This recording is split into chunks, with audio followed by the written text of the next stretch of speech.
like I had like probably $20 in my like bank account. $20 in my bank account. And, I don't know, like they hired me. They said that I'm ready to work, like, you don't need you to work on Saturday. I said, I can't. So, I don't know, I trusted in them, so I'm gonna do that with this. I mean, that's what you have to do with everything. You know what I'm saying? Because then it'll come up your job, your God at that point. Right, absolutely. But thanks for that, man. Yeah, no problem. Praise the Lord. Yeah, because I just don't care. You know what I'm saying? I ain't never cared, though. I mean, but I'm talking about in my life, period. Like, I don't cuss, but you know what word, I ain't never cared. You know what I'm saying? Like, straight up. I don't care what nobody think about me. I don't care what they say about me. I don't care if niggas get mad. You'll get over it.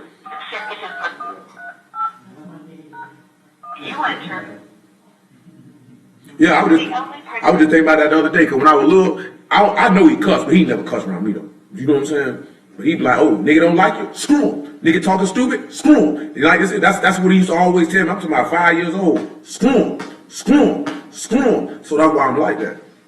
That's how Richard was. If a nigga don't like you, screw him. You know what I'm saying? If somebody wants you to go against what you buy, screw him. He like, if niggas arguing about something stupid, screw him. You know what I'm saying? Then my big homie, he dead now though. He died about 3-4 years ago. He be like, boy, if you deem a nigga to be ignorant, that nigga say, yo, nigga, what you arguing with him for? Now this nigga's only like a year or two older than me though. You know what I'm saying? Damon wasn't that much older than me. You know what I'm saying? I'm like 13. No, I'm like 14, 15. Me and my homeboy, we in the park, man, arguing about something. That nigga Damon said, come here, little nigga. What is wrong with you? I said, what you talking about? Why is you arguing? He says, that nigga stupid? I said, yeah, that nigga stupid. He ignorant? Yeah, he ignorant. He said, now why are you arguing with a man you deem to be ignorant? Now you stupid for talking to him. You know what I'm saying? But it's just the point of this is what my nigga pulled me to the side and tell me, you the one stupid for talking to him. You know what I'm saying? No doubt, but see, we wasn't, big homie wasn't on that.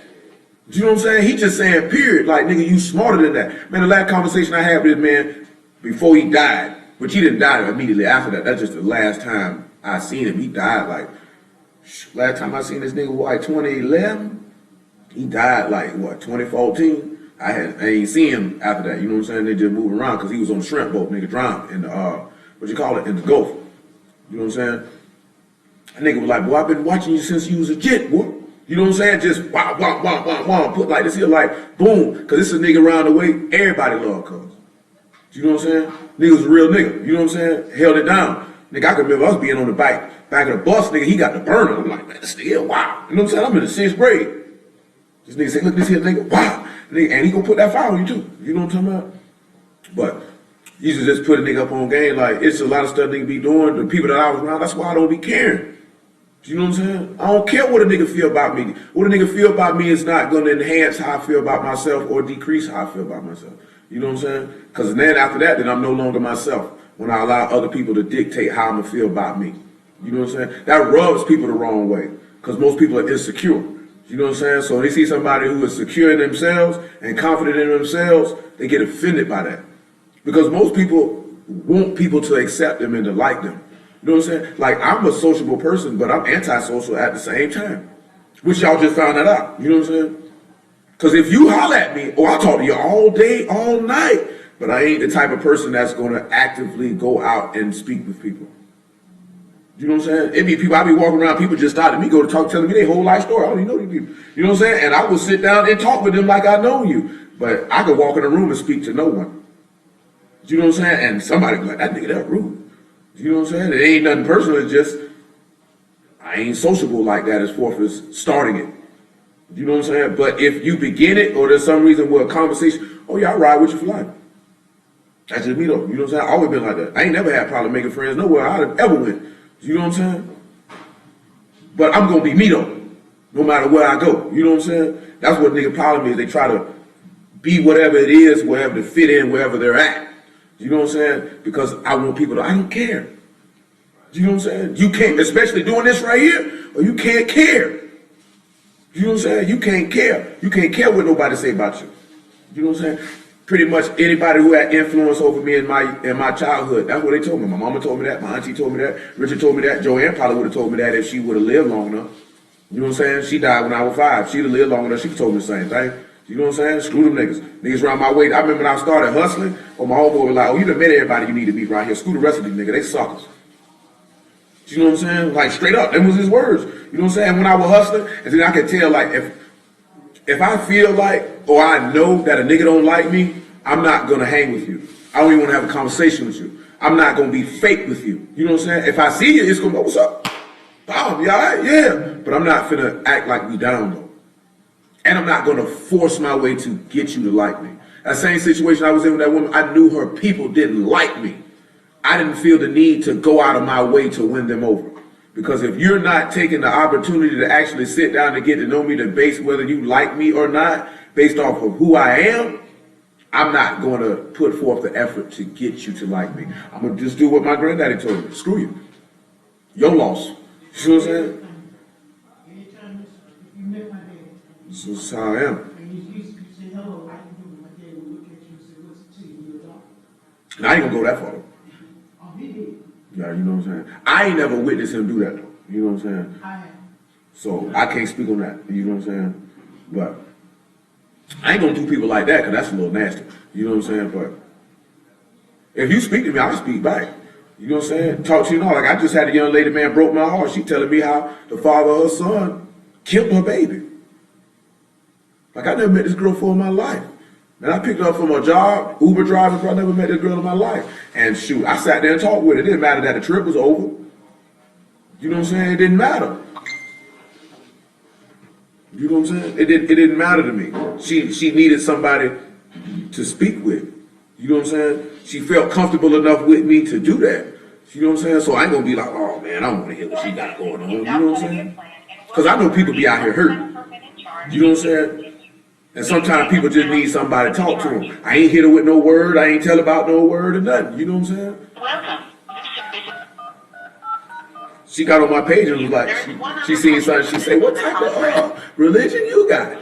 Because, hold on. Hello. What's up, Kira? Because I shared a memory that was exactly, of some verses I posted, that was exactly what she was going through at the time. Like, literally. When she clicked on the friend request. But you know what I'm saying? I just told her what it is we do and left it at that. If she want to know, she'll holler at it. Like my little cousin, he on the word. He wasn't on it at all. I ain't sit down and really talk to little cuz about nothing. Like nothing. You know what I'm saying? Little cuz on that. We just got one more. She gonna be the hardest one though. You know what I'm saying? Cause I know my cousin. I ain't say nothing to my little sister to get her to do this. I ain't say nothing. Like it'd be conversation here and there because they gonna ask me. Cause I'm the oldest. You know what I'm saying? So cause I'm the oldest, they always felt like big cuz smart. So they want to hear what I got to say. Or if I'm doing something, they want to know why is he doing it? Because it must be something to it if he doing it. You know what I'm saying? But other than that, I leave him alone. Because I seen a dude, he said, what's hardest? Bringing the truth to your friends and family? I don't run up on people. When I first started, I did. He told me, leave people alone. I give you opportunity to talk to them. But more importantly, they're not listening to what you're saying. They watching what you're doing. You know what I'm saying? I ain't saying nothing to my mama Miguel to do. They ask questions at times, you know what I'm saying? But they want to see how serious you is. If they see, okay, a year done went by, 2 years done went by, 3 years done went by, 4 years done went by. This nigga still doing that? You know what I'm saying? I'm talking about consistently doing that, not on some old, oh man, that nigga be talking all this stuff here, but that nigga over here doing this and over here doing that. They'll start, their interest will begin to be piqued because they know you. You know what I'm saying? Like, you know what I'm saying? Like, okay, I might need to find out what this going on look like it's working for. That's how black people are. You know what I'm saying? Don't come tell me about how good the fruit is and you ain't had none. How you know? You know what I'm saying? That's how black people are though.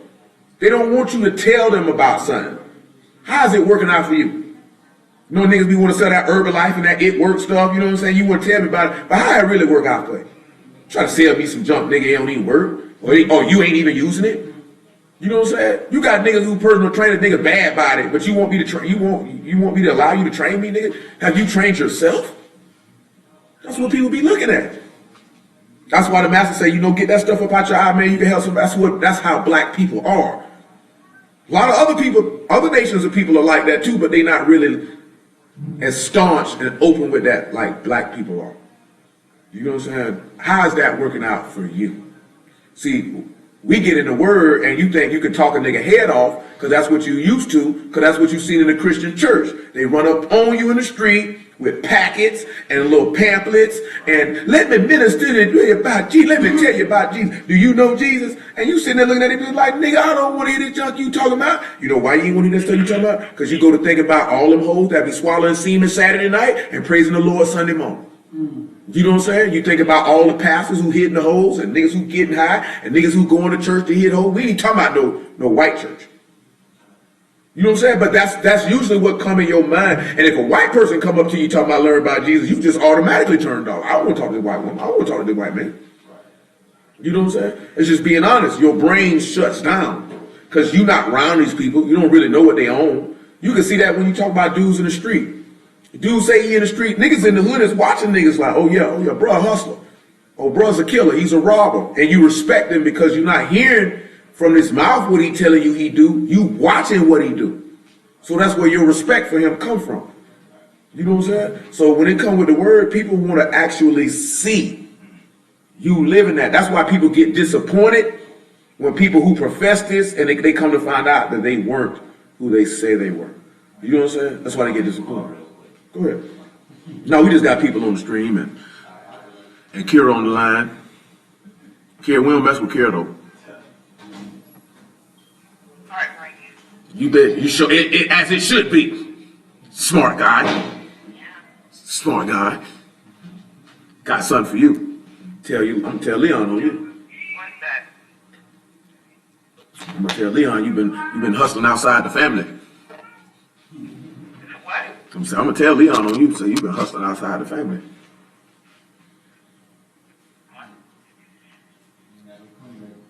Nah, she don't even know what I'm talking about. I'm just randomly talking. You know what I'm saying? All these niggas got the flu. Them niggas say stay, they stick behind away from me. He probably got it from Dwight. I just told him on the last night. I said, well, I said, well, when he got the flu, he said he had the flu before. That ain't the flu. Oh, nigga, you got the flu. Yeah, that nigga got the flu. That nigga been out of commission about 3-4 days. Boy, that nigga came out the bike a couple days ago. Boy, that nigga looked like the grip keeper. Dead. You know what I'm talking about? You know what I'm saying? That nigga walked in there. I'm like, boy, we all right, boy? You look like you about half dead. It was about Tuesday. Yeah, that nigga was in the back, sipping on tea. You know what I'm saying? He looking a little better now. I said, you stay in the back, boy, you got germs.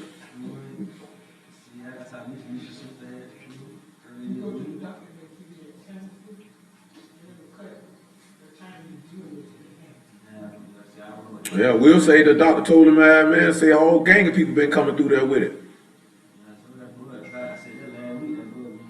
Going around, nigga passing that thing around like HIP. Niggas like this here, hut, handing it off. Nigga handing it off. Shoot, I knew Dwight had the flu though. But she say, shoot, she say Will got bronchitis too though. What's that again? Lung inflammation.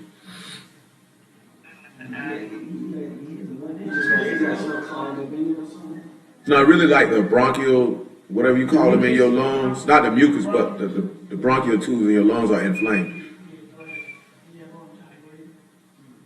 It's like Kira just said, it's also a byproduct of asthma. You know what I'm saying? Like people who have asthma usually have bronchitis. Not everybody, but they're susceptible of getting bronchitis a little sooner than people who don't have asthma. Let's put it that way. Bronchitis is a forerunner to pneumonia. And the, kids and I have it because of the burning of the cane and the ashes that be falling out. You talking about burning sugar cane? Yeah, from the ash and stuff that be falling around. Smoke can give you bronchitis too. Like bronchitis is also like a form of what smoke inhalation is. Yeah. Then you know pneumonia is just the filling up of fluids in your lungs. So a lot of people who had pneumonia, they end up dying. When they die, it's usually that they drown. You know what I'm saying?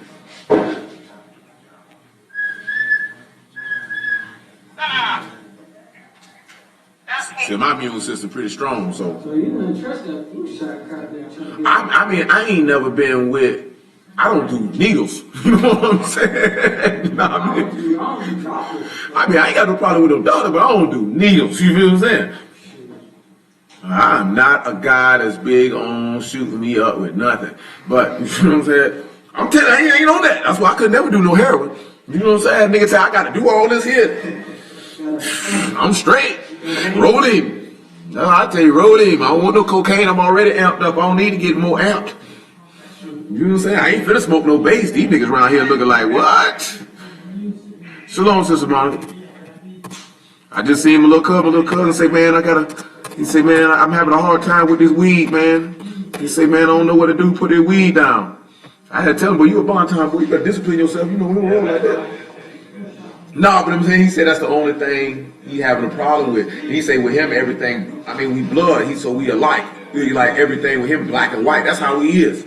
You know what I'm saying? You either on that side or you on this side. Ain't no gray area with us. We wasn't raised like that. You know what I'm saying? All that straddling the fence and, you know, this here, well, maybe. No, nigga, that's what you do. That's what you do. You know what I'm saying? That's how we were bred. My uncle like that too. He just a little different. See, my uncle, he'll tell you some good stuff, but you don't want to hear him tell it to you, though. You know what I'm saying? Because he picked the wrong time to talk to you. I'm just telling you, though. He picked the wrong... Niggas be chilling. You know what I'm saying? About everybody chilling, laid back, and Uncle Greg could be like this here. So what you want to do with your life? What? Man, we watching a movie. You know what I'm saying? Like, what you got going? What you mean? You ain't calling over, man. Yeah, what you supposed to did? Shoot, that's what I did. That's what I'm waiting on. I always used to go on Saturdays, you know, but that was my birthday training. I just told my friend. Where were you working at? Like, I'm doing an internship down here. It's not paid, so I just... Oh, shit, they ain't even getting paid. They know where in the world I'm going. They ain't even getting paid. You wasn't listening to what I was about to say, but Longhorns paying me for the down at the country club server. To be a server up there. Oh, word. And, that's my job to add income, so. Oh, Longhorn wants you to work today. Yeah, Longhorn. Oh, okay. I thought you were talking about the intern. On the internship, I'm not getting paid, but I'm probably gonna get hired. But, No, I decline on the internship. Sometimes it's good to do that depending on what it is you do. I mean, this is a professional marketing internship, and they've been to my house. And they the reason I moved out.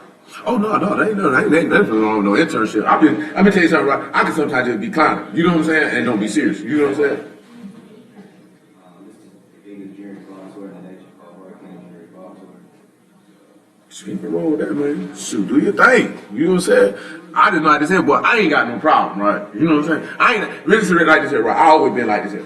My other homeboy like this here, right? Like once we tell you no, it don't matter how many different times you ask. It doesn't matter how you ask it. You're gonna get no. And when we used to cuss, you could get it in many different flavorful ways of me telling you no. Cause I done dealt with a lot of women. They feel like, oh, if I do my little booty like this or put a little tit up, no. You know what I'm saying? Oh, they respect you for it though.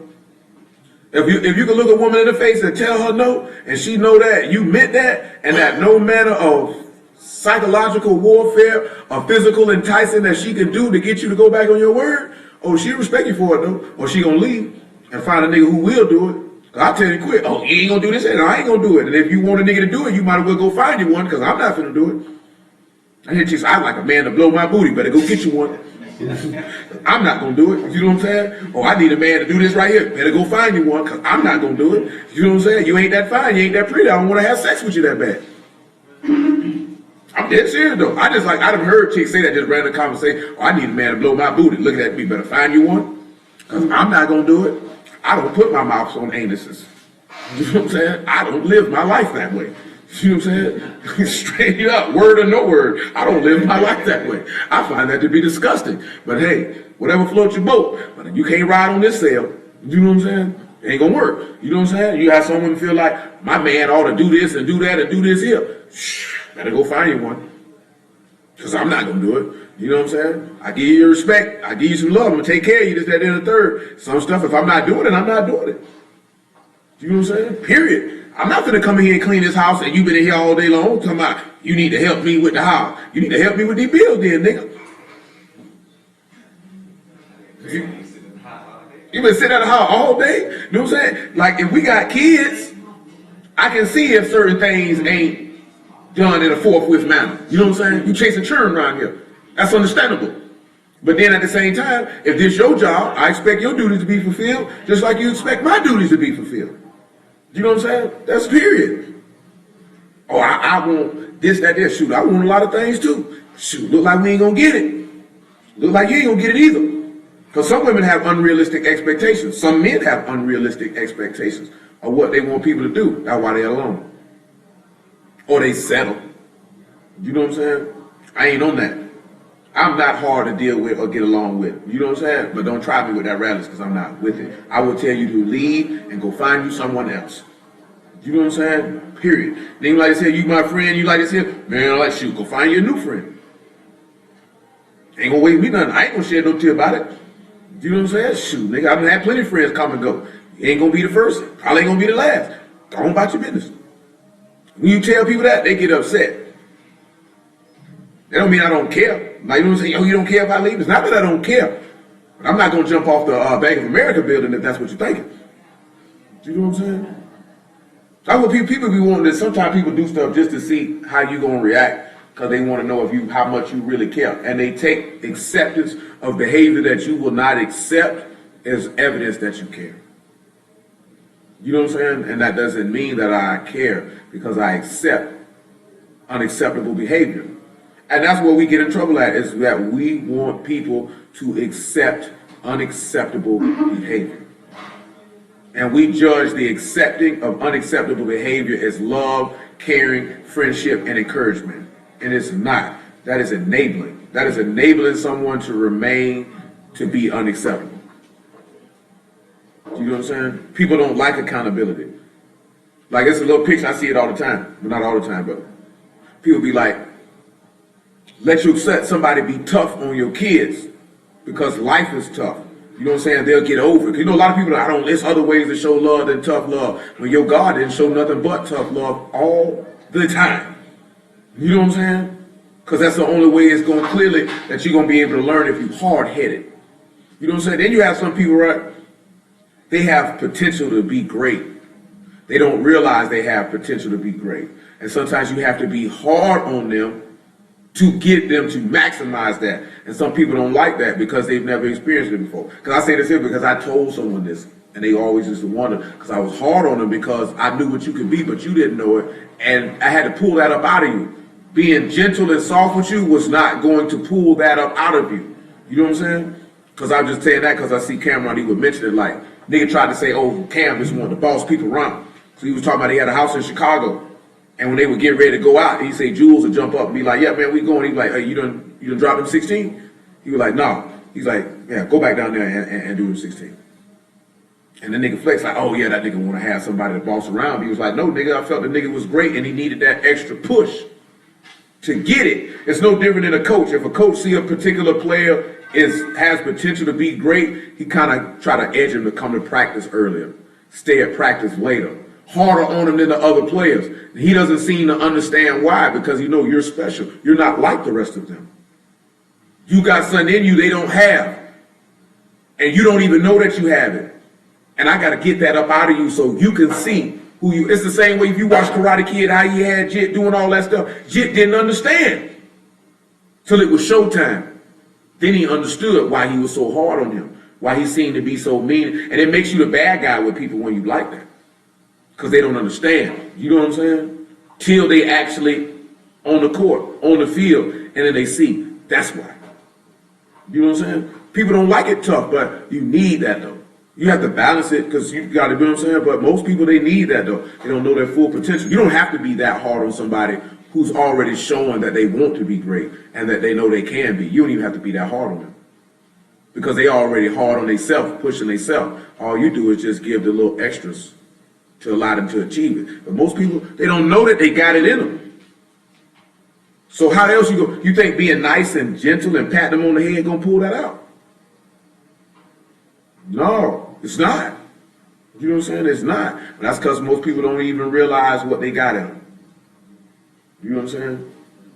Most people don't. You know what I'm saying? It's a lot of people around here who never reach their maximum potential because nobody ever put a foot in their behind or lit a fire up under them to go after it. You know what I'm saying? Because a lot of people, everybody has one quality in them that nobody else possesses. to do it the way that they would do it. You know what I'm saying? But most people are not stoked and pushed to get it. You know what I'm saying? My people were hard on me though. All of them too. You know what I'm saying? They all had different ways of doing it. I can't count my uncle because he wasn't around. He was in the service, so. You know what I'm talking about? So that ain't no negative thing. Like, shoot, nigga, if you in Germany and Texas and all this here, you can't have no influence. You're not around. You know what I'm saying? It's not your fault. You're a grown man. That's not your obligation. You know what I'm saying? But they was hard on it because they knowing you can do certain things.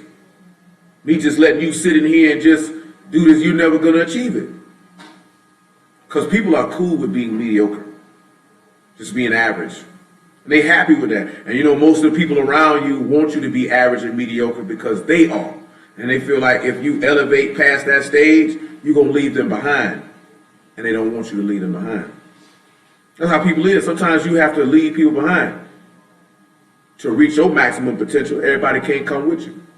Unless they're willing to elevate their game to come with you. This is why Nehemiah told them people, when they came to him when he was on the wall, he said, I'm doing a great work. He said, you think I'm going to come down to you? He said, no, you got to come up to me. I'm not coming down to you. And that's what people want you to do. If they down here and you here, or you moving to get here, and they tell me, oh man, that nigga think he this, or why they want you to come down here with them because they don't have a desire to do this. So I'll leave a nigga right there where he at. It's not a problem. You know what I'm saying? When we were hustling, bro, so a lot of dudes we started out hustling at, we left them behind. You know what I'm saying? You niggas want to get fly to go to the club and get high. You ain't got no money though. Yeah, we gonna get fly though, but we try to make some money though. We trying to go from buying 10 rocks to buying an eighth of a brick, quarter of a brick, half a brick. That's our desire. We're not trying to stay down here with you doing this right here. Because we're trying to take this money and then turn it to something else. You know what I'm saying? And you leave people behind. People get mad.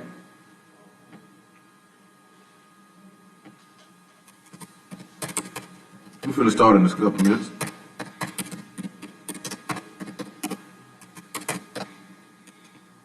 And it's no different with the word, bro. You'll start off with, I started off with a few people, it wasn't a lot. You'll start off in the word, bro, with certain people.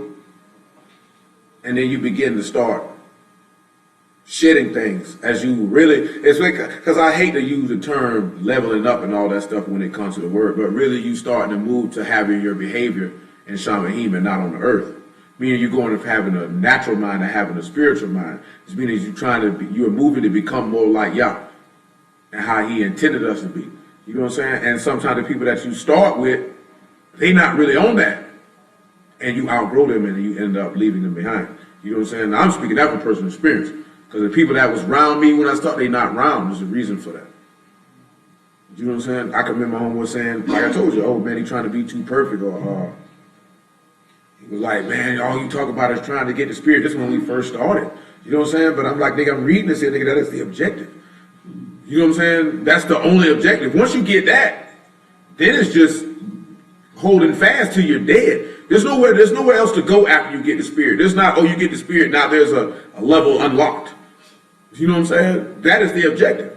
Once you get that, the work is complete. Now you got to maintain till you check up out of here. That's it. Your only duty in life is to get this man's spirit. Like we talked about last night, his breath of life. There's two breaths of life. The breath of life that's in your lungs right now, which is the Ruach, and then the Ruach HaKadosh, or the set apart spirit, which makes you a son of Alahym. So you got to get the breath blown into you twice. See, he blew the breath in you when you were born. So he take that breath back. But if he blows that breath into your lungs and his Ruach, then you got it twice. Which means he'll blow that breath into you when you're born the second time up out that grave. You know what I'm saying? And get transformed. There's nowhere to go after that. You know what I'm saying? Once you become a son of Alahym, what else can you become? How much higher can you go? You can't go no higher. You know what I'm saying? Because I see Bruce say this all the time. I just seen a brother say the other day, it's levels to this. No, it's not. It's one level. Sinner, not a sinner. Bastard, son of God. That's it. It's really cut and dry. It's really just that simple. Either a son of Alahym or you're a son of Satan. That's it.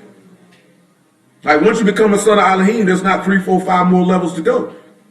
You've achieved the level. That's the only level you're supposed to be achieving. But we try to make things deeper than what they are.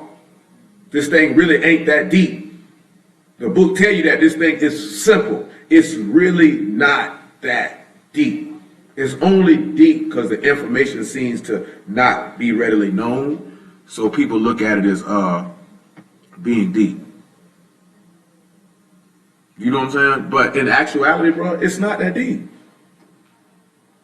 It is, but it's not. You know what I'm saying? We make this a lot more difficult than we need to make it. You know what I'm saying? It's very simple. Believe the word, live the word, let your mind be transformed and renewed, that you might get this man's spirit and live forever. As simple as that. You know what I'm saying? See, everybody want to be a preacher and discerner of spirits, and you know what I'm saying? Everybody want all these gifts, but they ain't even realize the first common thing. They don't even believe it. They don't even live it. You know what I'm saying? I don't know if the sister gonna be in today because she asked a question last night, and I don't remember what the question was. But she was like, she said something about people say if you don't speak in tongues, you don't have the spirit. That's a lie. That's a gift of the spirit, but she's saying this is what she had been taught. This is what she had been told. You know what I'm saying? She didn't know. You know what I'm saying? So she was sincerely trying to find out. Most people don't even know how you get it. You know what I'm saying? This is how we were talking last night, man. And this ain't no lie. And now, see, I just mentioned men with their old ladies. But now I'm gonna mention niggas who preach the word on top of that.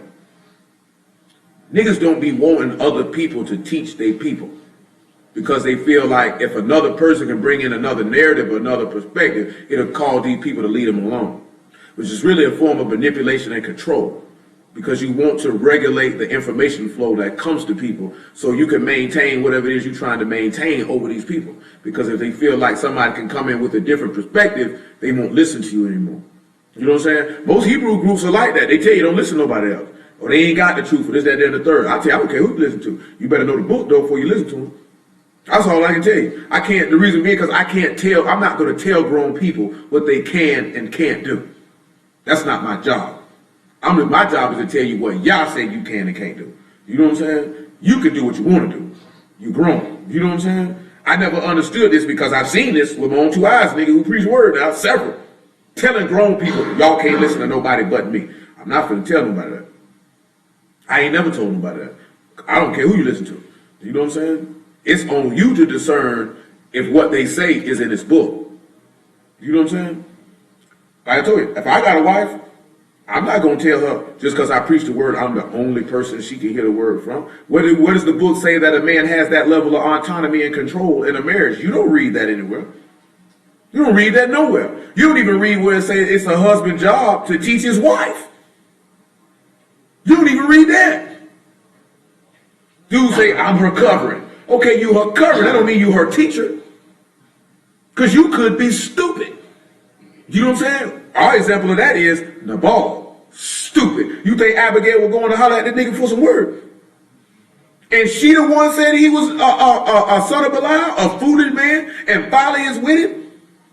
And you think, you know what? I'm going to learn some word from my husband today. The book said the believing wife. But they're saying being sanctified, but that's something totally different. That don't mean your husband teaches you. No, I'm saying when people say the husband is their covenant, But they only, but you know where they get that from? It doesn't even necessarily say that the husband is the woman's covering. It says the man is the head of the woman is the man, and the head of the man is Mashiach, and the head of Mashiach is Alahym. You know what I'm saying? But dudes take that 1 Corinthians 11 and run with it. oh, that's what it Yeah, I'll read to you right now. I'll read to you right now. I was saying, like, We finna get ready to start this thing. It said right here, right? It say, but I would have you know that the head of every man is Mashiach, and the head of the woman is the man, and the head of Mashiach is Alahym. Every man praying or prophesying having his head covered dishonor her head. But every woman that pray or prophesy with her head uncovered dishonor her head. For that even all is one as she were shaven. If a woman be not covered, let her also be shorn. But if it be a shame for a woman to be shorn or shaven, let her be covered. For a man indeed ought not cover his head, for as much as he is the image and esteem of Alahym, but the woman is the esteem of the man.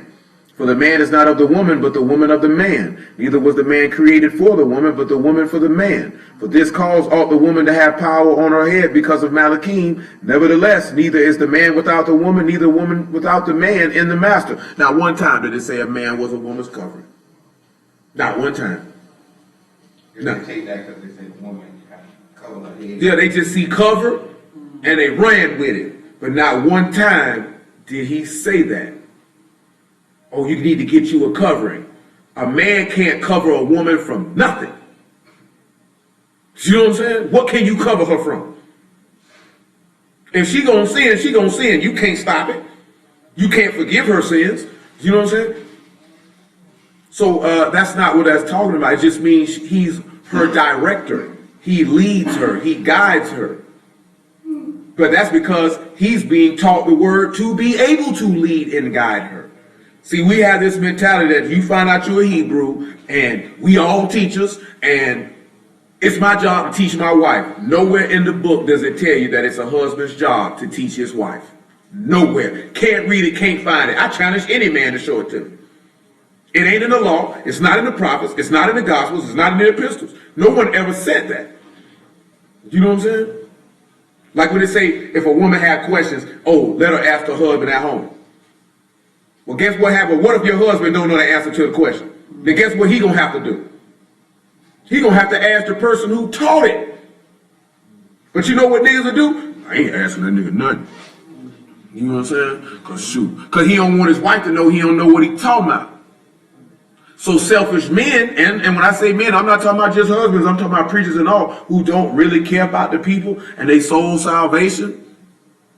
Oh, I'm the only person you get the word from. This, that, and the third, because you don't want to destroy the illusion that you don't know what you're talking about. All day long. Because if a nigga come through and teach something that you didn't agree with, but your wife looking at the book and say, I believe that's right. He trying to break up my home. Ain't nobody trying to break up nothing. Nobody don't want your stinking wife, nigga. That's yours. You keep her.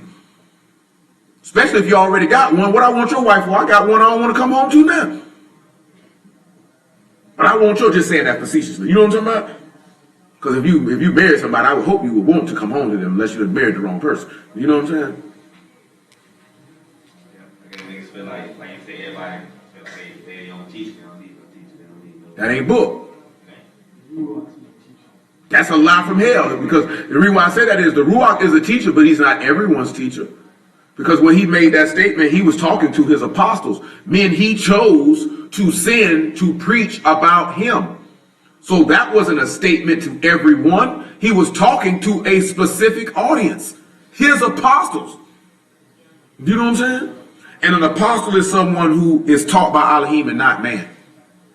I'm gonna tell you something. If somebody say the Ruach they teach you, bro, on real rap, and they can't manifest the testimony of Yahushua HaMashiach to you, the Ruach's not their teacher. Because it clearly says if the Comforter is going to teach you and bring all things to your remembrance, it's going to testify of him.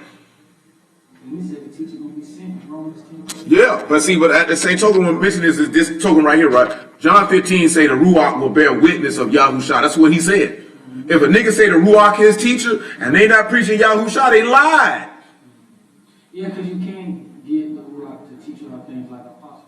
Yeah, because the Ruach is supposed to be teaching about the master, which means that's what you, if a nigga about Yah's my teacher, but all he want to tell you about is a 12 tribe chart or who Esau is or don't break the Sabbath or don't know what I'm saying, you ain't got it. He said teaching all truth. All things. And truth is faith. So that means they going to be teaching you about the faith of the living Alahym. These niggas ain't doing that. You just a nigga who want to teach himself. Man, there's no shame in letting nobody teach you no word, bro. There's no shame in that at all. That doesn't make anyone any less of a man. You know what I'm saying? I think dudes think that make them, I don't put my trust in man. What do you mean? So you mean to tell me somebody teaching you the word, you putting your trust in a man? Are you that stupid? That don't even make sense. When he said, I'm a work in your days, which you shall know why I believe, even though a man told it to you. That's why I feel everybody should just read, so you would know good teachers from bad teachers. You know, it's like I read the whole Bible, but everything that you're saying, I know that you're a good teacher right now. Praise the Lamb. everything that you said thus far. So I feel really what I just told y'all last night. Didn't I tell y'all last night, boy, you need to know what that book say. You know what I'm saying? Because somebody could tell you something, and if you don't know what the book say, you might go for it. Right. You need to know, like it's different on knowing it. See, I ain't talking about knowing it to be able to dispense it to another person. I'm talking about you should know book when you hear it. You shouldn't have to be like, he said this in Ecclesiastes 6 and verse. You shouldn't even worry about if you know what book, chapter, and verse it is. I know that's what it says. It's already on click because it's stored in your heart after you read it. You got to know what it says. I tell them that all the time. You need to know what it says. You know what I'm saying? You need to know. I can have a conversation with a dude and I'll be like, man, nigga, that's not. Y'all done heard me say, nigga, the book don't say that. You know what I'm saying? Y'all done heard me plenty of times talk to somebody, they say something. I'm like, but that's not what it said. Then hear what it say. Then you tell them what it say.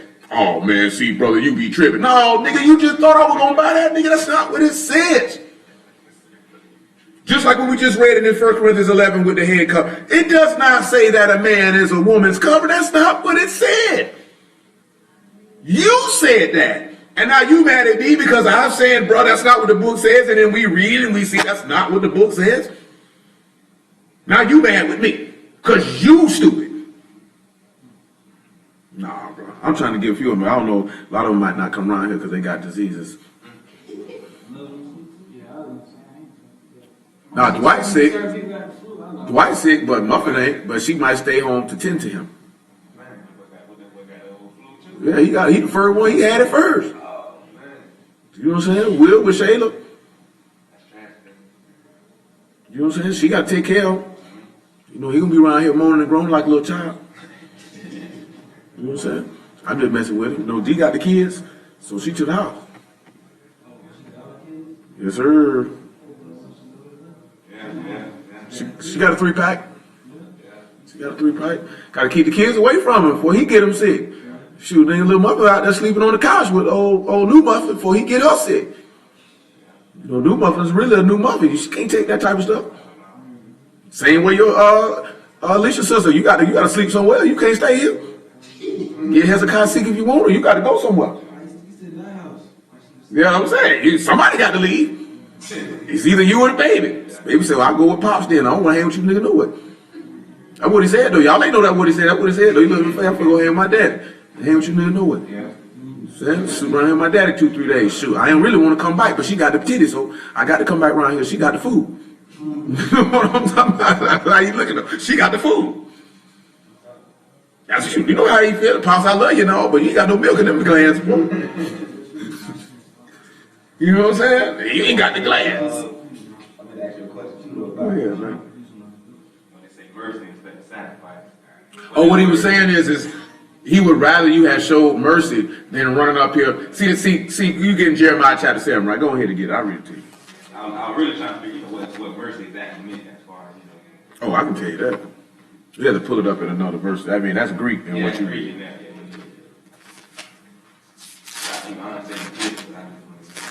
Well, no, when he say, I would rather mercy, not number first thing is in 1 Samuel 15, he tell you that obedience is better than sacrifice.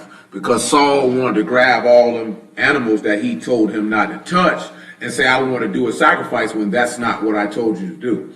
See, that's what the people who don't believe in the master, those transgressors and unbelievers say, obedience is better than sacrifice. Use the context of the statement. Because Saul was sent to do something. He said, utterly destroy all the Amalekites, everything that they have, every man, woman, and child, every animal, kill it all.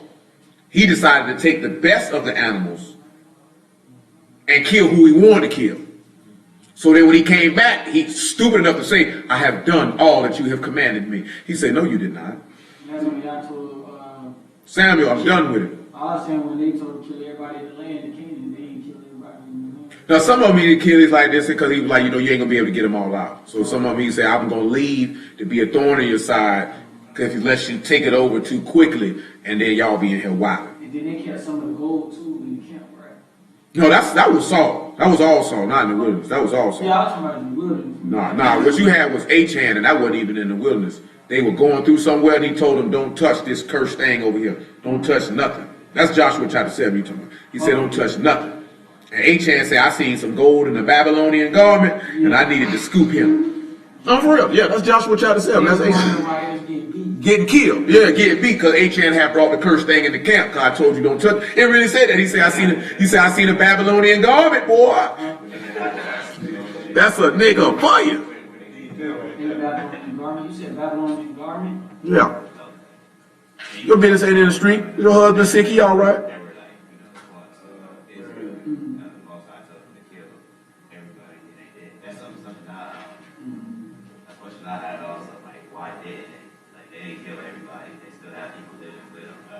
Oh, he said in a particular place, that he wasn't going to allow them to kill everybody, to leave them in the land to prove them, lest they overtook it too quickly. You know what I'm saying? So he never intended for all of them to get killed all the way up out of the land. That wasn't the intention. You know what I'm saying? But with Saul, though, he had stated with the Amalekites, kill all them niggas. You know what I'm saying? And he didn't do it. So when he came through with all that, and he said, well, Samuel said, what's all this bleeping of sheep that I hear? He was like, oh, I came to bring the best of things to sacrifice. He said, oh, you stupid nigga, you. And that's why he told him obedience is better than sacrifice. I didn't ask you to sacrifice any of these animals. I told you to go kill these niggas. And you didn't do that. So I'm going to get rid of you. I don't want you around me anymore. I'm going to depart from you, you wicked, evil, stubborn man. You know what I'm saying? What it is, Jeremiah 7:23. Or 21, he said, thus saith Yahuwah of hosts, Alahym of Yasharah, put your burnt offerings unto your sacrifices and eat flesh. For I speak not unto your fathers, nor commanded them in the day that I brought them out of the land of Mizraim concerning burnt offerings or sacrifices. But this thing commanded I them, saying, obey my voice, and I will be your Alahym, and you shall be my people, and walk ye in all the ways that I commanded you, that it might be well unto you. That's what them niggas like. He commanded you to be merciful. But what do they want to do? They'd rather come bring an animal son than think that was... They weren't showing no mercy because he sitting back looking at, he say he hungry and he plucking corn and you sinning. He say if you would have known mercy instead of sacrifice, you wouldn't have condemned the guiltless. You know, he did a lot of stuff for a lot of people. These niggas just sour. And niggas like that to this day. You'll have a Hebrew nigga condemn you right now if he was to go in no kitchen and fry you up something to eat. Or even fry up something to eat for somebody who hungry. You bringing the Sabbath, you ain't supposed to be cooking, but this man say he wants something to eat. It's the Sabbath. You could have gave him a sandwich, gave him a bowl of cereal. What a mercy at in that. Now, why would somebody want to serve your olive? Forget the fact, just like the master told him, the priests in the temple profane the Sabbath every day. They cook it every day. You know how dumb niggas is? The book say that the Sabbath is a feast, and the only thing you can do on the feast days is every man must eat. But the 7th-day Sabbath, you can't cook on that. You cook on Passover though. You can cook on all the other Sabbaths for feast day. You go ahead and fry them up. The weekly Sabbath, you can't cook nothing. Just our dudes just dumb. Just dumb. Just dumb for no reason. So you saying you can't cook? Yeah, you never seen what he told the people. You know what they get attached that to? The kindle of fire and the manna. But see what I'm saying? He told them to prepare the manna before the 7th day. But then they forget Joshua chapter 5 when he said the manna would cease and they would no longer eat it anymore. So everything attached to the manna is over. Because he also told them don't leave their tent. So why are you leaving your house on the Sabbath if you telling me not to cook on it then? You know what I'm saying? But that's people's prerogative though. If you want to prepare your food ahead of time, nobody's going to condemn you for that. You know what I'm saying? If you want to eat cold cuts all day long, that's your choice.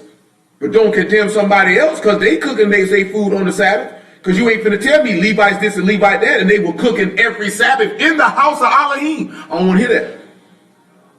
I don't want to hear that. Don't kindle no fire in your habitation, but there's priests in there kindling fire in his habitation. You know what I'm saying? There ain't no different set of rules for them then they can do it, but you can't. No. He told you if it was certain stuff the priest could do and you could. You know what I'm saying? And that was not one of them. You know what I'm saying? Don't be sitting around here hungry like this here, man. They ain't ran out of milk. I can't shoot. Boy, you got a steak in there, go on and thaw him. Put him in the pan. Put him in the pan. For real. Put him in the, we finna get ready to pray, y'all. Put him in the pan. You know what I mean? That's in 1 Kings chapter 8, man. You put him in the pan, you hear me? Go ahead and make you some flapjacks, nigga. You know what I'm saying? Got a waffle iron? Put him the word. Put him the word. Shoot. Go ahead and fry your bologna up, nasty nigga. You look like you like fried bologna. You like fried bologna? Nasty nigga. All right, y'all. Bologna is disgusting. There ain't nothing but ground up pig nuts and pig back and pig tail. Says ain't no difference. Cow nuts, cow back. Shoot, you said that was gonna make it better. He said that like that was gonna make it better. Oh my goodness. All right, y'all. Righteous Father, you, we thank you for that mercy, that goodness, and our salvation. We thank you for allowing us to gather on our Shabbat to another opportunity to hear thy word, to learn of thee, that our faith might be increased, that our souls might be preserved. We should look at the whole house of Yasharal, to the Yahudim first, also to the heathen, everyone that served thee in Ruach and truth, let thy mercy be upon them. To all the synagogues and assemblies of Yahuwah in the four corners of the earth, root them individually and collectively, that they gather together perfect one in the beauty of Kadash.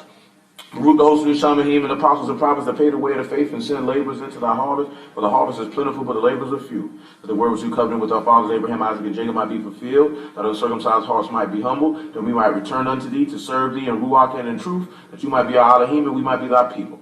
Remember Yerushalayim, the city of salvation, which you chose to place thy name. Cleanse of the unkadash who defile her, and plant back the people of thy Kadeshness, that we might dwell in that righteous place.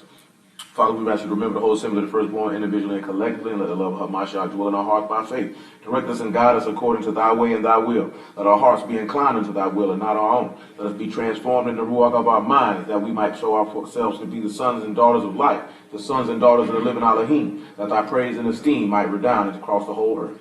As we proceed further, Father, we ask you for a word from on high, word of truth and righteousness to come to us, that we may know him that is true, that we are in him that is true, even our son Yahushua HaMashiach is a true Alahym and eternal life. Father, we give praise, esteem, and honor to the Most High Yahuwah by Hashem Yahushua this day. So be it. John 5:39, y'all, let's get this thing popped off. We went on about 50 minutes, but nevertheless. I'll try to tie up everything from the whole week, y'all willing.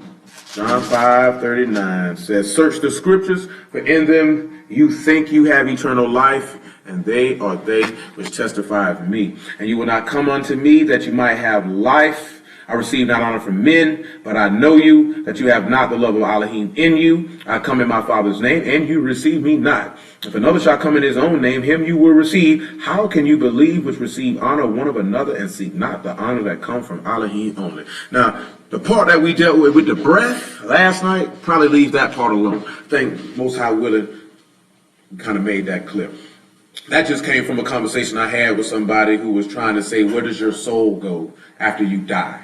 And we went through that to sit back to the river, but show people who may have known, to refresh them, or those that did not know, that when it's talking about the soul goes back to him who gave it, that's just his breath. All you got to do is just look at the law. He say he breathed into Adam and he became a living soul. Same thing we've seen in that Job 27. I'm sorry, 1 Kings 17 and Luke 9, or Luke 8, I should say. That's the breath of life. Everybody has that breath of life. But also Wednesday, we talked about the secret, and we talked about that sword, and we're going to look at some of those things when it comes to that. We're going to clean those up. So, Job chapter 15. Excuse me. No, nothing. I'm going to come see you when I get finished now. Y'all better not give me no disease when I get real now.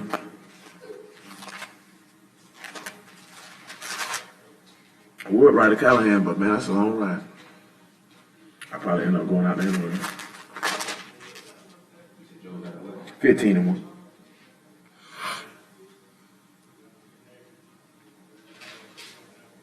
Then answered Eliphaz the Temanite and said, now realize and understand that this is Job's friends talking. 15 and 1. This is Job's friends talking to Job about what Job got going on. Should a wise man utter vain knowledge and fill his belly with the east wind? Should he reason with unprofitable talk or speeches wherewith, I know I'm going to say, come at your own risk, or speeches wherewith he can do no good? Yea, thou cast off fear and restrain prayer before Alahym. So we need to look at this here. What do y'all think he mean when he say, should a wise man utter vain knowledge? Well, we'll look at when he say, should a wise man utter vain knowledge. Just give me a second. We pull some of these words up and let's see what he means. Let's look at what he means when he say, should a wise man utter vain knowledge? Because a lot of people do utter knowledge that is worthless. You know what I'm saying? And you have to be careful not to catch yourself in that. When we look at a wise man, it is kakam, and it's a man who's supposed to be shrewd, crafty, cunning, wily, or subtle, or just wise or skillful. So a man who has some manner of skill. See, this is the reason why we see about looking at this. Hold, we look at this here, pause. Go to Matthew 13 and 47. Just hold in Job 15 and look at Matthew 13 and 47.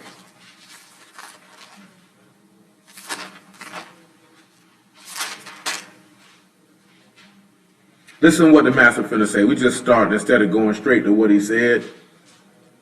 I just don't want it to be kind of wild on the statement. Matthew 13:47. Again, the kingdom of Shamahim is like unto a net that was cast into the sea and gathered of every kind, which when it was full, they drew to shore and sat down and gathered the good in the vessels, but cast the bad away. So shall it be at the end of the world. The Malachim shall come forth and sever the wicked from among the just. And keep that in mind when we're looking at severing the wicked among the just, because that goes back to what we were talking about Wednesday, how this man did not come to bring peace, but a sword. Because there has to be a separation from the wicked and the just. I'm talking about, man, I have to keep reiterating this to y'all, no matter what anybody tries to tell you, that the wicked and the just will never meet in agreement. Proverbs 29 tells you that plainly, that the just are an abomination to the unjust, and the unjust are an abomination to the just. Abomination is something that you utterly detest. You know what I'm saying? He tells you in the law that there will be enmity between the woman's seed and the serpent seed. So if we're looking at that, we have to look in-house first. Our problem is, I told y'all before, and it's understandable, our perspective, because the whole time we've been living, you've been oppressed, slaughtered, and killed, and hated by people who don't look like you. Even though you have been oppressed, killed, and slaughtered by people that look like you, you just didn't look at it in that vantage point because it was street stuff most of the time. You know what I'm saying? And I ain't talking about just in the 80s with crack, because niggas been doing it.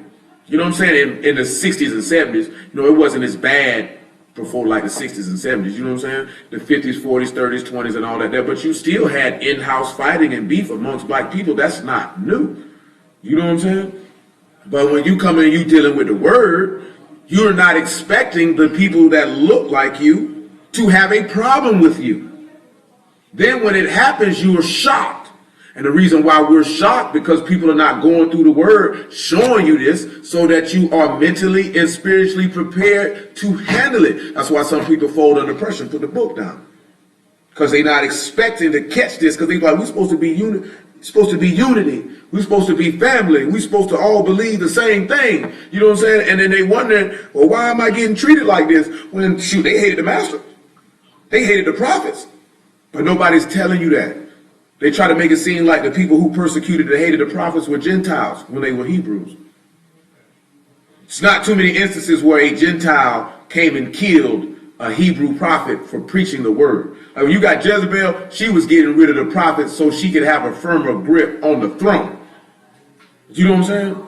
So in order for me to have a grip on the throne, I need to remove these individuals who could cause problems for my rulership. When Hebrews were killing prophets, they were killing them because I don't like what he said. There's a difference. Verse 50, and shall cast them into a furnace of fire. There shall be wailing and gnashing of teeth. Yahushua saith unto them, have you understood all these things? They say unto him, yea, master. Then said he unto them, therefore every scribe which is instructed unto the kingdom of Shamahim is like unto a man that is a householder, which bring forth out of his treasure things new and old. So anybody who's skillful in the word should be able to manifest the word and not have worthless conversations. You know what I'm saying? Now, what is a worthless conversation? Let's look in Titus chapter 3 first and foremost, because let me tell y'all something right here, because I got to make this clear. I definitely got Titus chapter 3 about verse 6. I'm going to make this abundantly clear. Just because you preach the word does not mean that you should sit around and talk about the word 24/7. You know what I'm saying? I noticed that a lot of dudes want to try to make it seem like that's their whole conversation. That's all they ever talk about. And that's a lie. You know what I'm saying? Ain't nobody sitting around talking about the word 24/7. Ain't but one person sitting around talking about the word 24/7, and we are not him, nor his father. Because that's their business, that's their job, that's what they do. He knows that we are human beings that like to talk about other things. You might like to talk about art. Are you sinning because you talk about art? Because you're not talking about the word all the time? Nobody does that. Nobody reads the book all the time.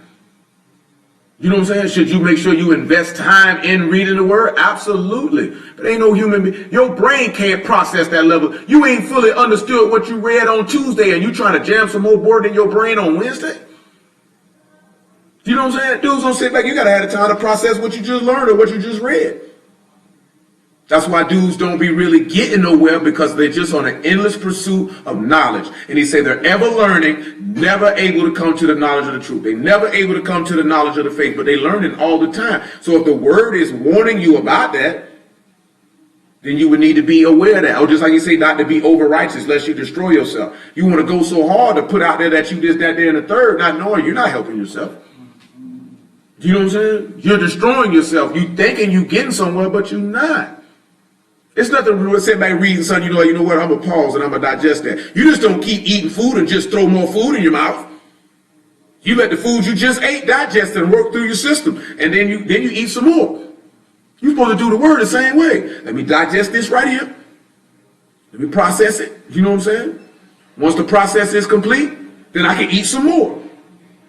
The only time it seems like we just hit a lot of word back to back because we go twice on the Sabbath. You know what I'm saying? So I know it can be a lot. Some people are like, oh, I don't understand. You don't understand because you're getting a lot of the show. Most brothers hit the word once a week. So you have actually 7 days to process what you just heard. You know what I'm saying? But for us, it's 3 times. You know what I'm saying? So you have to make sure because I'll be honest with you too, man. I want y'all to know this here while it's in my head. Do not think that you will just necessarily understand something the first time that you hear it.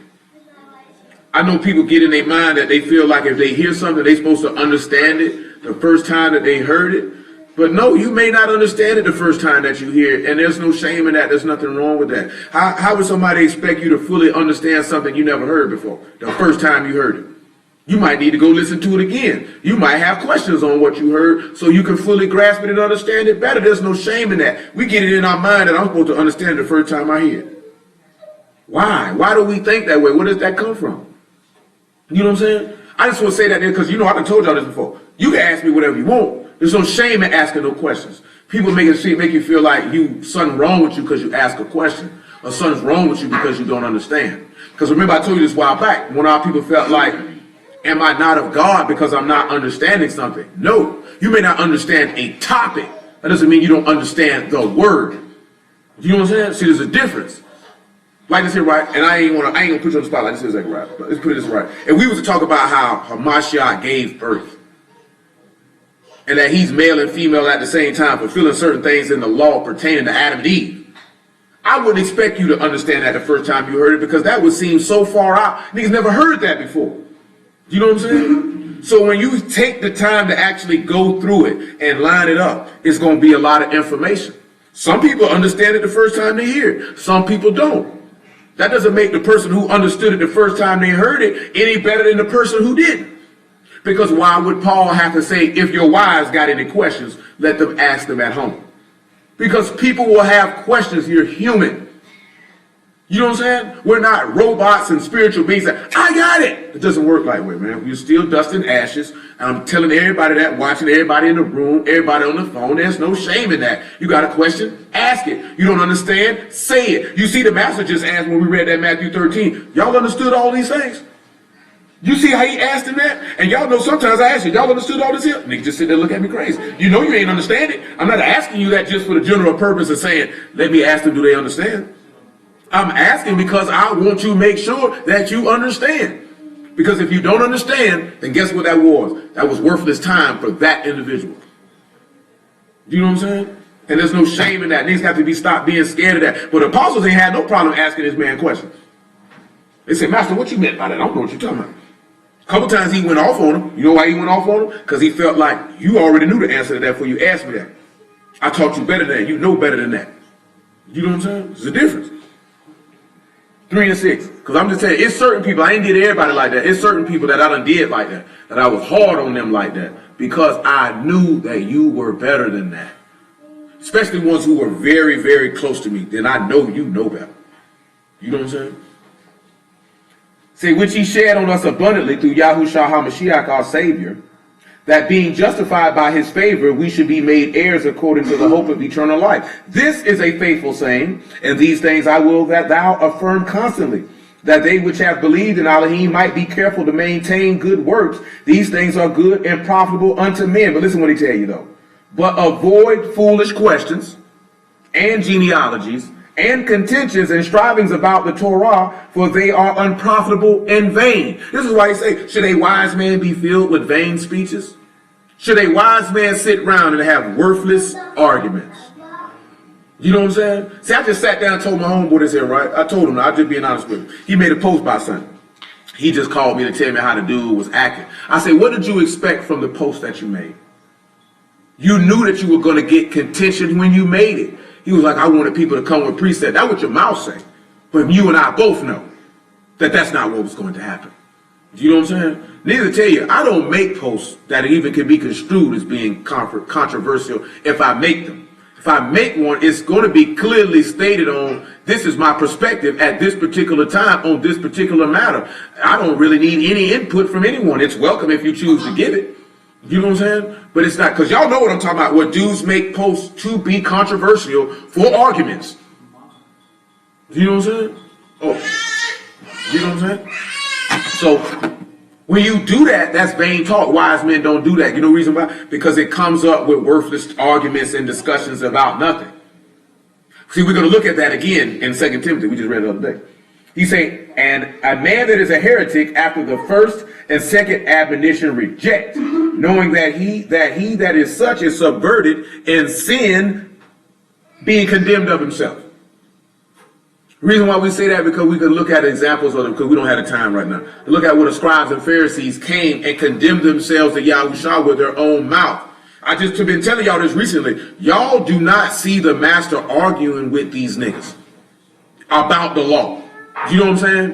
When they came at him with stuff, what's the first thing he said? Why tempt ye me? And then he hit him with a real answer and left it alone.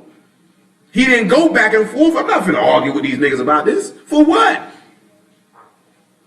Blind lead the blind, let them fall in the ditch. You know what I'm saying? He said, let them alone. That's something that you had to realize. You know what I'm saying? When you first start doing it, you feel like you got to be on every corner, fighting every battle. But as you become more skillful and you become wise, you begin to realize, I don't have to do that. You know what I'm saying? Like, I'm not finna argue with you on that. Like, y'all went in the house. That dude called me about that stuff he went to talk about. I said, man, check this out, bro. Before I got a chance to tell him, I'm good, bro. I'm gonna holler at you. He had already said it. You know what I'm saying? Like, I'm not finna sit here and keep talking to you about this, bro. You know what I'm saying? I done hit you with this here, hit you. I'm not finna argue with you about this. Dudes want to argue about when the Sabbath is. I'm not finna argue with you about that. You can have that. You know what I'm saying? He told me, you trying to make me go for something. I'm not trying to make you go for anything. I don't care what you believe. And when I say that, I don't say that in a nasty way, meaning that I can't force you to believe anything. If you don't want to believe it, it has nothing to do with me. That doesn't make the faith of Alahym of none effect. That's why I say I don't care, because it's not my job to make you believe anything.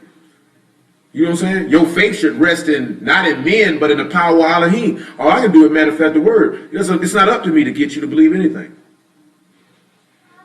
You know what I'm saying? But I mean, people say that there because they feel like you're trying to, people always say if you stand for you're trying to impose your views on me. I'm not trying to impose anything. You asked me a question, I gave you an answer. You know what I'm saying? You asked me my perspective, I gave it to you. Now I'm trying to make you believe what I believe. You know what I mean? And the worst part is they called my phone. I didn't call you. You called me. You know how many times dudes done called me, bro, and then get mad at me because I don't agree with them? Nigga, you called my phone, bro. It'd be different if I called you. Look here, brother. Sheol is not the underworld. You know what I'm saying? Because that was his perspective. I'm not, you know what I'm saying, clowning on him for his perspective. That was his perspective. You know what I'm saying? Okay, bro. I don't believe that. You get mad at me, you call my phone, I ain't call you.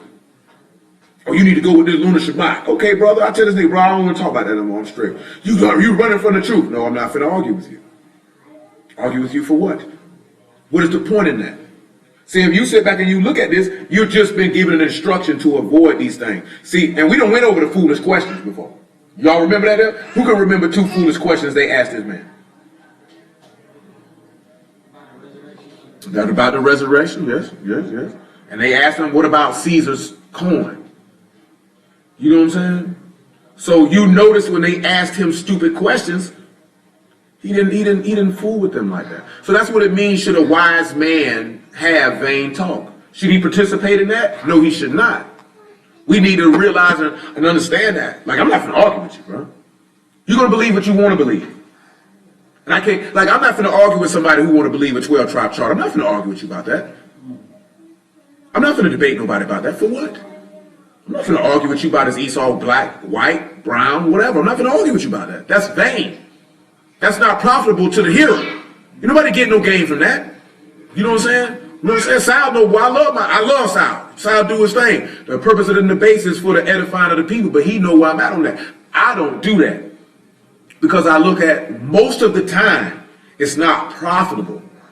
Because the dudes are not coming into it. I'm talking about the dudes, not his platform and not him.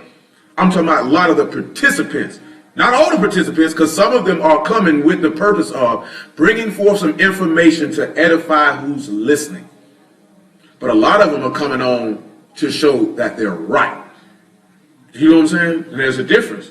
I ain't gonna call brothers' names, but there are brothers on that who I know when they get on that show, it's the sole purpose of edifying the people who are listening. They don't care if somebody say if they won the debate or not. You know what I'm saying? Sal's job is to give these people a platform to put the information out there to the public for them to be instructed and for them to learn. That's why I say you can't put that on him. He just came up with an idea for a platform, but he don't control the participants though, and their motives. You know what I'm saying? See, I'm not a debater. I can, and I'll crash a nigga too. You know what I'm saying? Shh, don't get it twisted. You know what I'm saying? But I don't do that though. Because if I'm debating you, I'm going to preach the word. I don't even really care what you say. I may not even be listening to you while you're talking. Because I don't care what you say. It means absolutely nothing to me. You know that when they came at the master around here right in the dirt. You know what I'm saying? He ain't even stuck what they talking about. They go to talking, he's like, this is. I hope Peter got some fish to the house. You know what I'm saying? Straight up. I mean, his mannerism, that's how he was moving. Like, shoot, well, we got to walk over here to, what's that place called? And we got to go to Samaria, then we got to slide to Beersheba. Shoot. Y'all better come on. It's getting late. You know what I'm saying? Just being honest with you, though, man. Come on back to Job, though. Now, when we look at filling his belly with the east wind, that word for east wind is literally kadem. So what do you think this means when he say filling your belly with the east wind? What is your belly? Because they're asking a question. Should a man fill his belly with the east wind if a wise man ain't supposed to be moving around with vain talk? When we look at belly, it's batin, and it's really your belly, your womb, your body, or the seat of mental faculties. So should you be filling your mind with the east wind? Let's see what the east wind would be. Hello? Hello?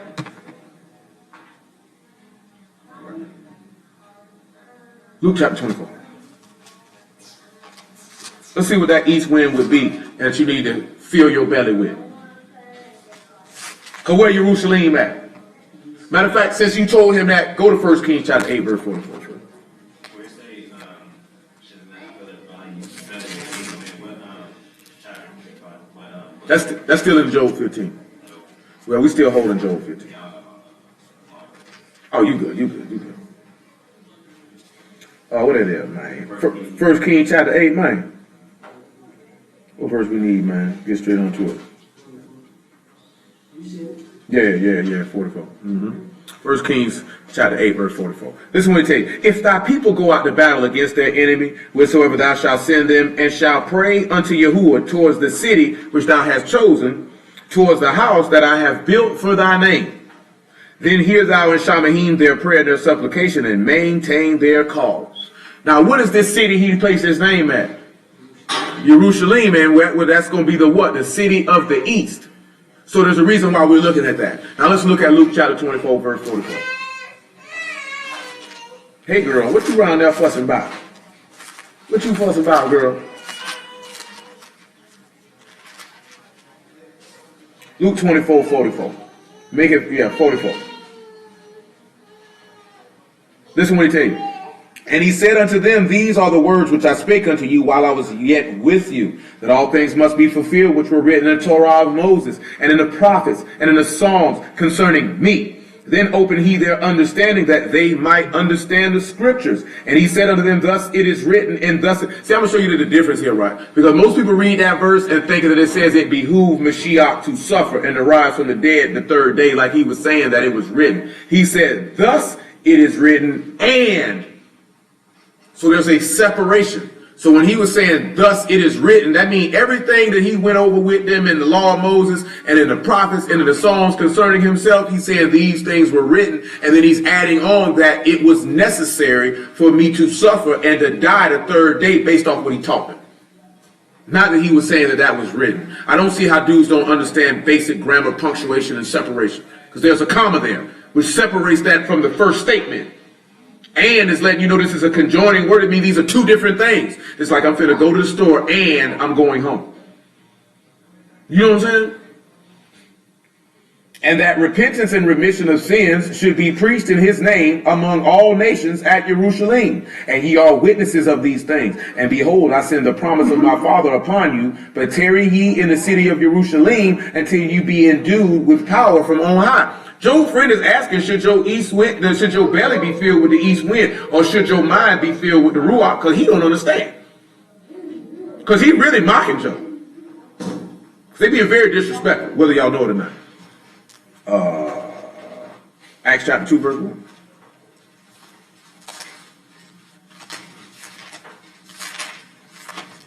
And I should have hit the Titus 3 and 6 or 5 while we was there. But you know, he was saying that how we get the regeneration of the Ruach HaKodesh, not by works of our own, but by the law that Alahym showed on us. Because you do need to be filled with your belly with the east wind. Because if we talk about east wind, you talking about, there's a different word, but the Ruach means wind or breath. You know what I'm saying? Your belly, like you said, is the seat of your mental faculties. You need to have this man's spirit. You know what I'm saying? We'll look at Ephesians chapter 4 right behind us.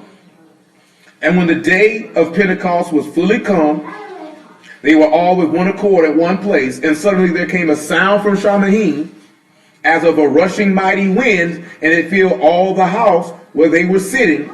And there appeared unto them cloven tongues like as of fire, and it sat upon each of them. And they were all filled with the Ruach HaKodesh, and began to speak with other tongues, as the Ruach gave them utterance. And there were dwelling at Jerusalem Yahudim, devout men out of every nation under Alahym. The reason why I read that first, so you can see that that's where they were at. The east wind came from where? From Jerusalem. That's where they were at. And their bellies were filled with it. You know what I'm saying? Now we need to sit back and look at it. We just seen two key things that we just sat back and established. Number one, a wise man should not be dealing with foolish questions, endless genealogies, strivings, and arguments about the law because they're unprofitable and vain. If you're a wise man and you have skill, you should understand that. Then you sit back looking at, should my belly be filled with the east wind? Absolutely. Absolutely. Ephesians chapter 4.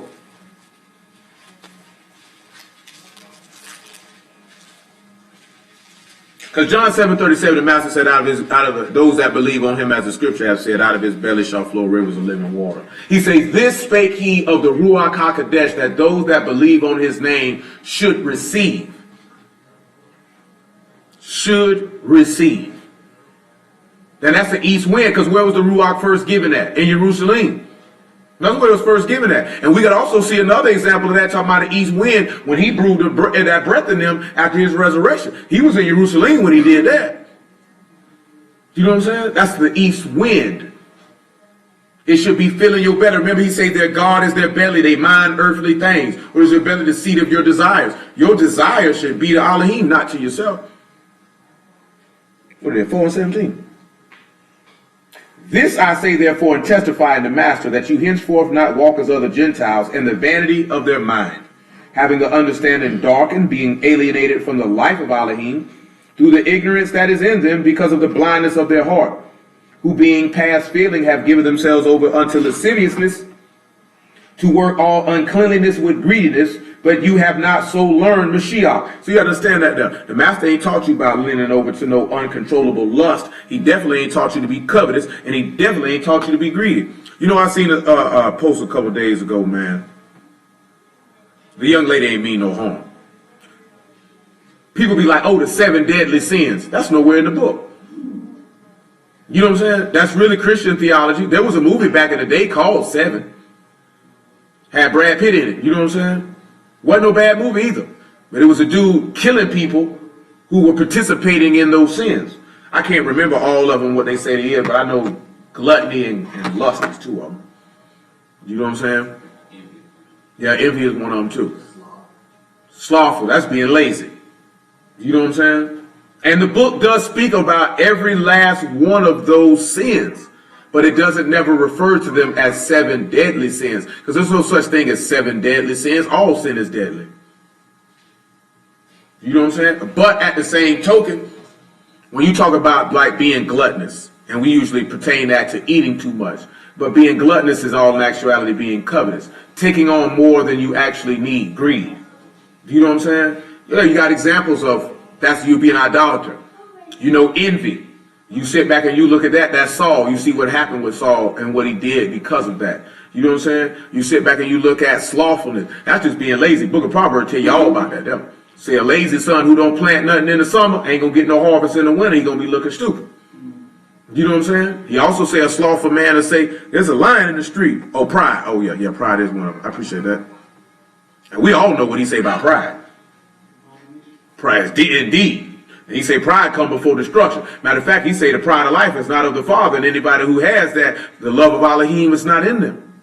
So you just sit back and look at it. That's why I be telling y'all, man, don't be sit back fool thinking somebody of y'all when the book tell you what you can identify what's of y'all and what's not. We just don't be wanting to say nothing because that be your homeboy, or that be your family member, or that be your wife, or that be your husband, or that's your child.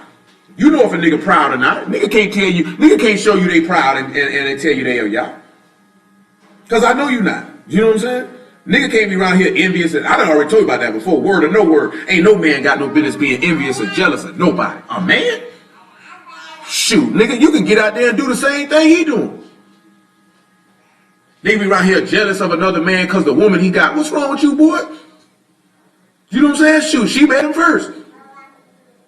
You know what I'm saying? Can't be mad at him for that.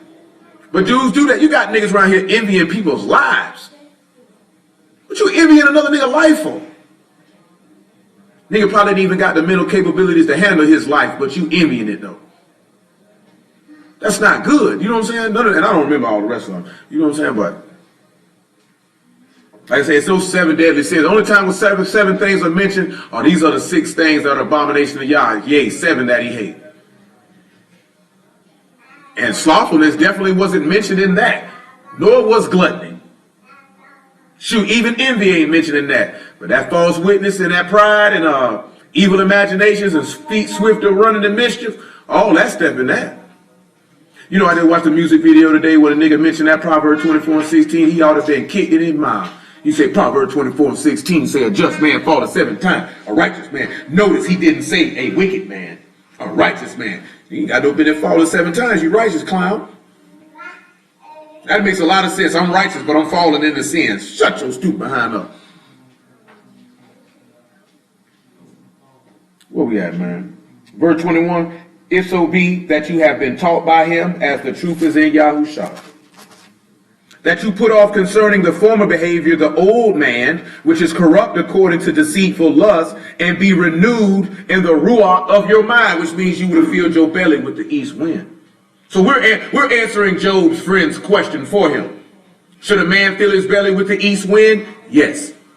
Should a wise man participate in vain talk? No. And then we look at the word and understand why he shouldn't do it.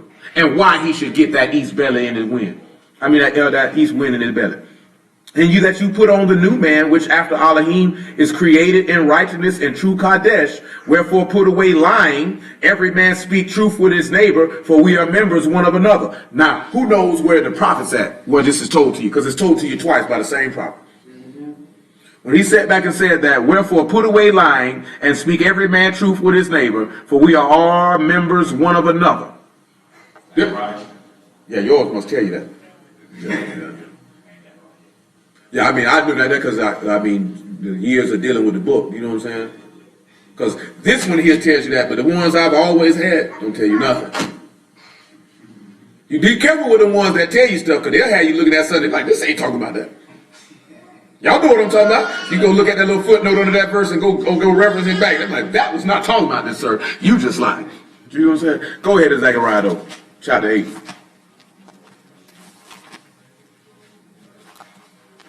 You know, that's for them Christians. You know, the Christians like to read alongs. Read along. You got to be able to read along.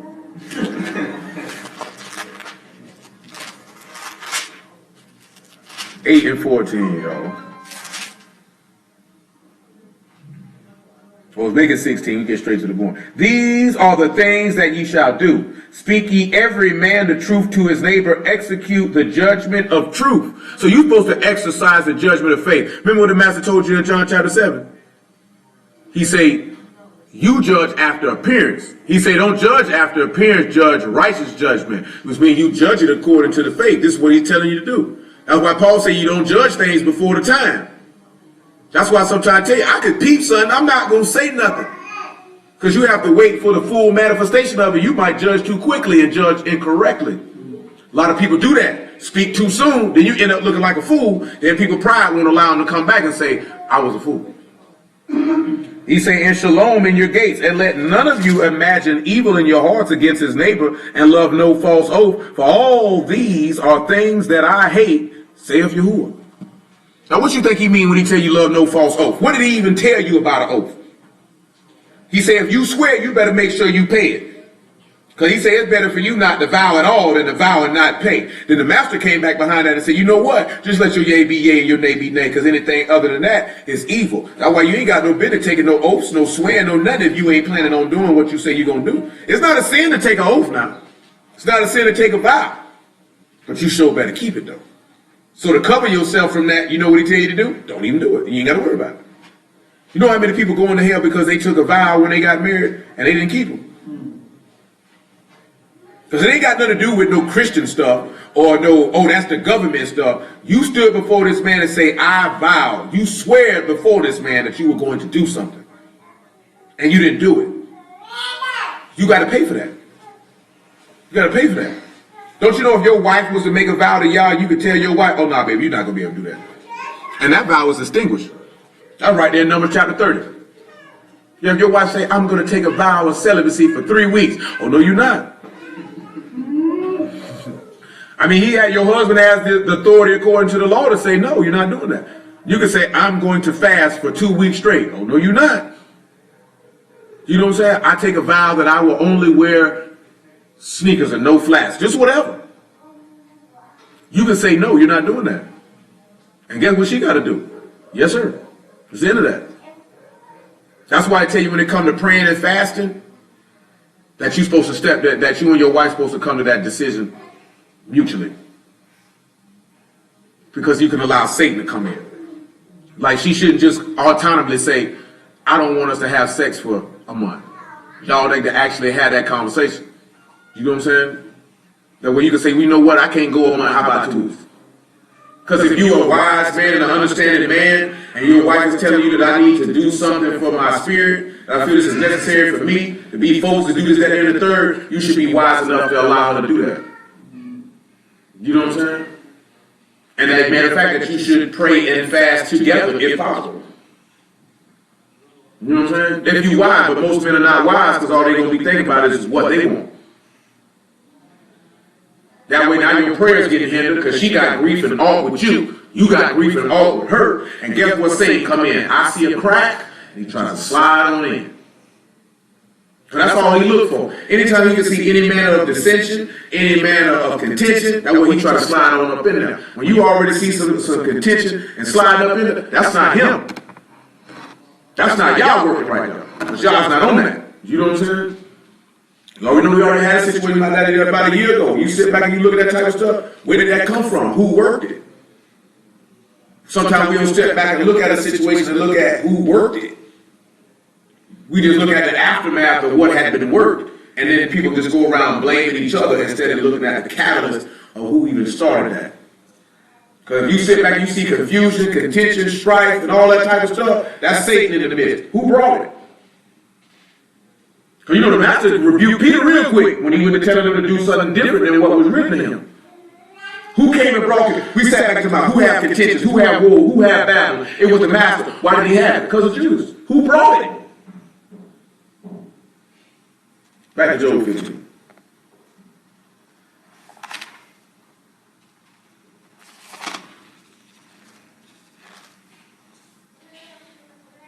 Where at? Verse 5. For thy mouth utter thine iniquity, and thou choose the tongue of the crafty. Thy own mouth condemn thee, and not I. Yea, thy own lips testify against thee. What you think that mean when he say you got the tongue of the crafty, your mouth condemn you? Not me, but your own lips. What you think he's talking about? Go on, get you Matthew chapter 26. Yeah, I mean, he did, but you remember he talking to Job, so Job a righteous man. He trying to climb it.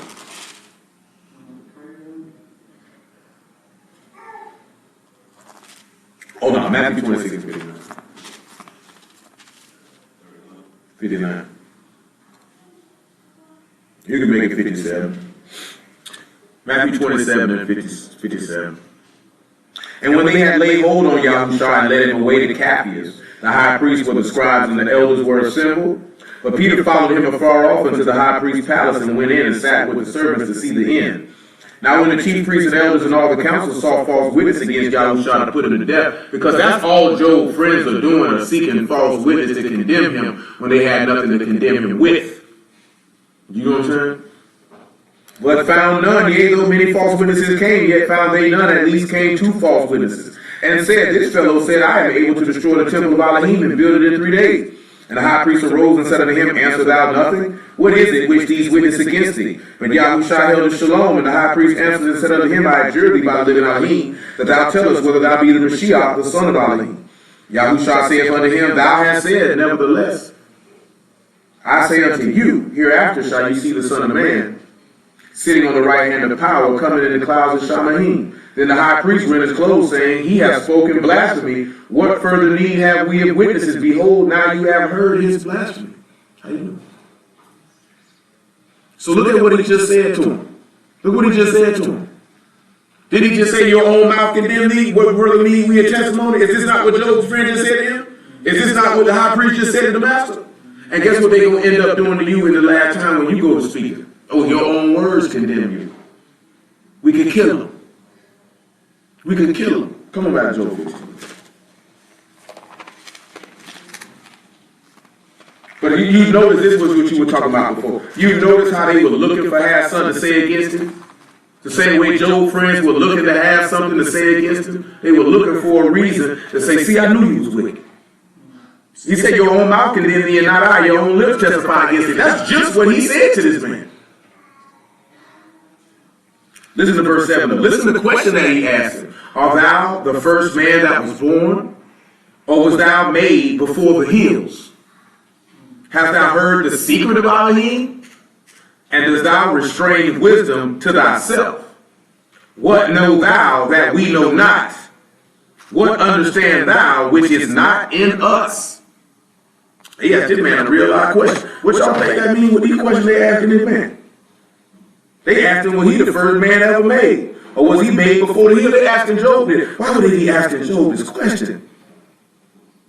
When they look at the secret, right, it's sod. It's the council, it's the assembly, it's an oracle. Secret counsel or familiar converse or intimacy with Alahym. Y'all think about that. What y'all think he mean when he asked this question? Has thou heard the secret of Alahym? Does thou restrain wisdom to yourself? Something about like where this man was learned. Mm-hmm. And the second thing was when he says, "Hast thou heard the secret, or what knows thou that we know not?" Like it's just when he kind of called himself the son, how he can do it like. Check, I forgot verse 10, right? I want y'all to read verse 10 too, right? He said, with us are both the gray-headed and very aged men, much elder than thy father.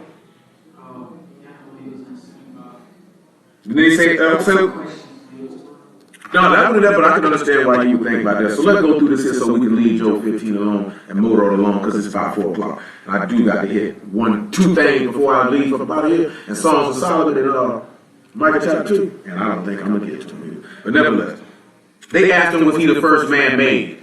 And was he made before the hills? So we'll use Colossians. I was going to do John. That's Proverbs 8 too. Matter of fact, before we even do that, Micah chapter 5, right? And verse 1. And after Micah chapter 5, verse 1, Colossians chapter 1. And after Colossians chapter 1, I just tell you what John 1 say. Y'all know what John 1 say. In the beginning was the Word, and the Word was with Alahym, and the Word was Alahym. And there wasn't anything that was made without this man. Because they're asking him the question. The reason being, remember when they came to the master, and he asked them this question. He said, the Mashiach, whose son is he? And they say, if David called him master, then how is he his master then? And they didn't ask him no more questions. Because clearly he's telling them something, that I'm before him. Because they didn't know how to answer him. You know what I'm saying? Now, when we turn around and we look at when he said, we are both, with us are the gray-headed and the aged men who are older than your father, you're going to see what another statement coming at, where that goes on to, are you the first man that was born, or was thou made before the hills? So, Micah chapter 5. It's really just one particular point in Micah chapter 5 that we can look at. If I could actually get around it in this book.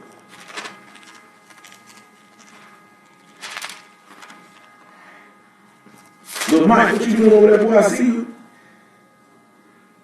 You're breathing kind of hard. Micah 5:1. Now gather thyself in troops, O daughter of troops. He laid siege against us. They shall smite the judge of Yasharal with a rod upon the cheek. But thou, Bethlehem Ephrathah, though thou be little among the thousands of Yehuda, yet out of thee shall come forth unto me that is to be ruler in Yasharal, whose goings forth have been from old and everlasting. You know, everlasting is something that is eternal. He says something that is old. Now he's telling them whose coming is old and from everlasting. So he's asking, are you the first man? And Luke chapter 3, what does it call Adam? Call him the son of Alahym, because he asked, are you the first man? Were you made before the hills? Now was Adam made before the hills? No. He was made after all the other things had been made. He made everything he needed to make for this man to have dominion and rule over it, and then he made him. But they're asking Job a real question, and it goes back to, should a man's belly be filled with the east wind? You know what I'm saying? You sit back and look at it. What is he talking about? What is he referring? Why are they asking these questions? Let's look at the next thing in Colossians chapter 1.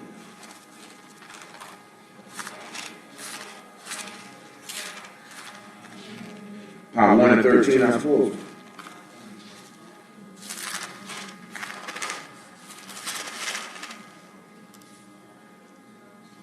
I know I said Luke that they still argue about a virgin birth and whatnot. And I only have one question for individuals when it comes to that. Y'all remember what that question is? Can a man produce the son of Alahym?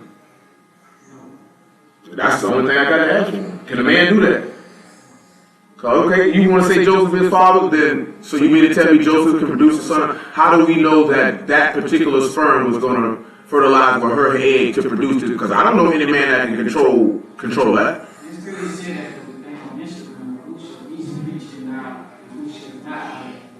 Well, I mean, sure. But Musha likes men. So. Yeah, I said it. Tell him his face. I don't know, nigga. You the nigga around here talking about you dream about boys. That type of stuff just don't go away. Especially in the word when you were doing it. Straight up. It sounds funny, but that's real conversation. Like, he really looked at a dude and say, bro, you ain't never thought about being with a man sometimes? What? It sounds funny, but I'm not being funny. Dude really looked somebody in the face and said that to them. And then got mad when people shunned him. I don't want to be around a dude who daydream about men. That's not normal. Word or no word, that's not normal. You know what I'm saying? You stay over there, sir. Over there. Don't come over here. You know what I'm saying? But all jokes aside, though, I mean, dude is trash. Like, he don't really live it. He's an idiot. You know what I'm saying? How he talks to people is very condescending. You know what I'm saying? Like, if I know you don't know the book, I'm not going to ask you a question. Or you ask me a question, and I respond back to you with a condescending, demeaning answer when I know you don't know. And that's how he responds. That's how he talks to people. You know I ain't lying. That's how he talks to people. You know what I'm saying? If you be like what you just asked, on the Sabbath, what should I do? He'll say it to you like you've been in the Word 10 years and you should already know what to do. You know what I'm saying? When you don't know. That's why you're asking. So I don't even deal with dudes like that, even without the Word, because you think you better than somebody. When you dealing with somebody think they better than you, it's best to just go ahead and leave them alone.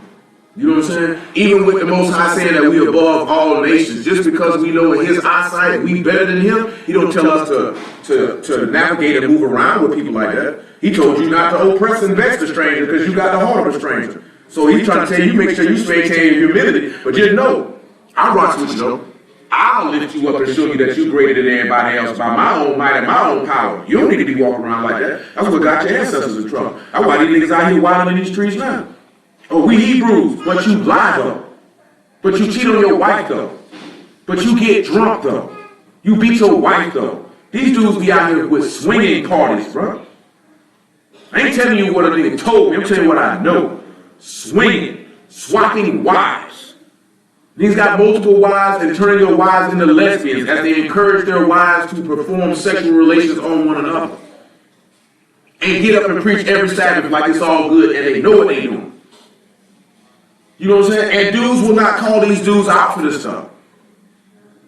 They waking people up. How they waking somebody up? And this woman's going to hell based off what he got her doing.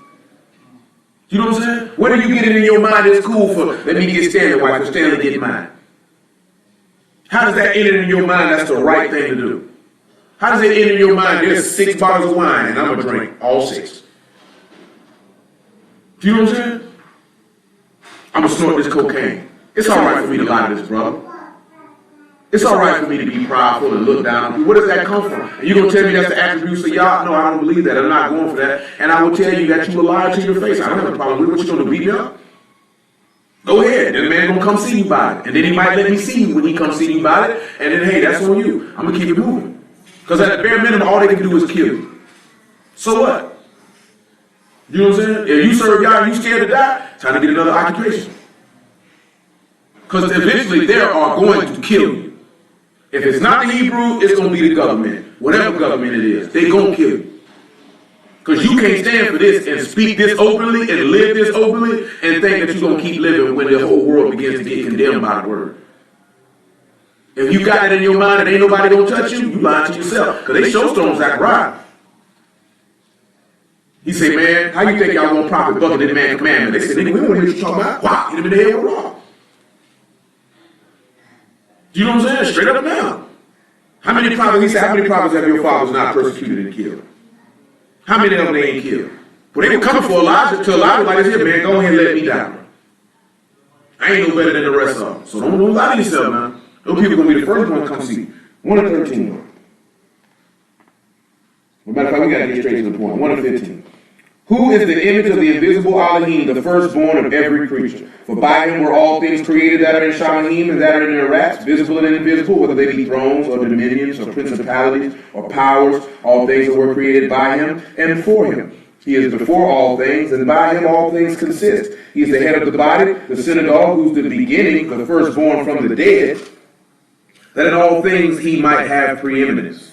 For it pleased the Father that in him should all fullness dwell. Now, didn't Job's friend just ask, are you the first man that was born or was made before the hills? A lot of people don't believe that he was the first thing ever made. A lot of people don't believe that Genesis 1 when he said, let there be light, be him. They don't believe that. You know what I'm saying? I haven't got nothing to do with that. No, we read every week how he say, search the scriptures for in them you think you have eternal life, and they are the things which testify of me.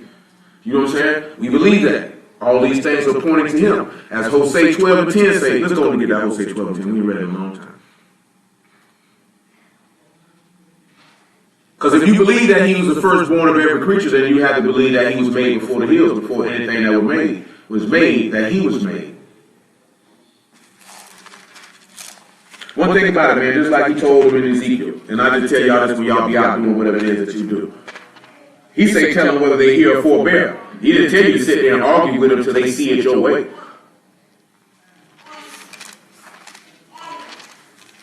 I think that's where we get a lot of that stuff twisted. Maybe that's because that's what the Christian people be out here doing with people. Just force-feeding people till you just relent and say, okay, I believe it.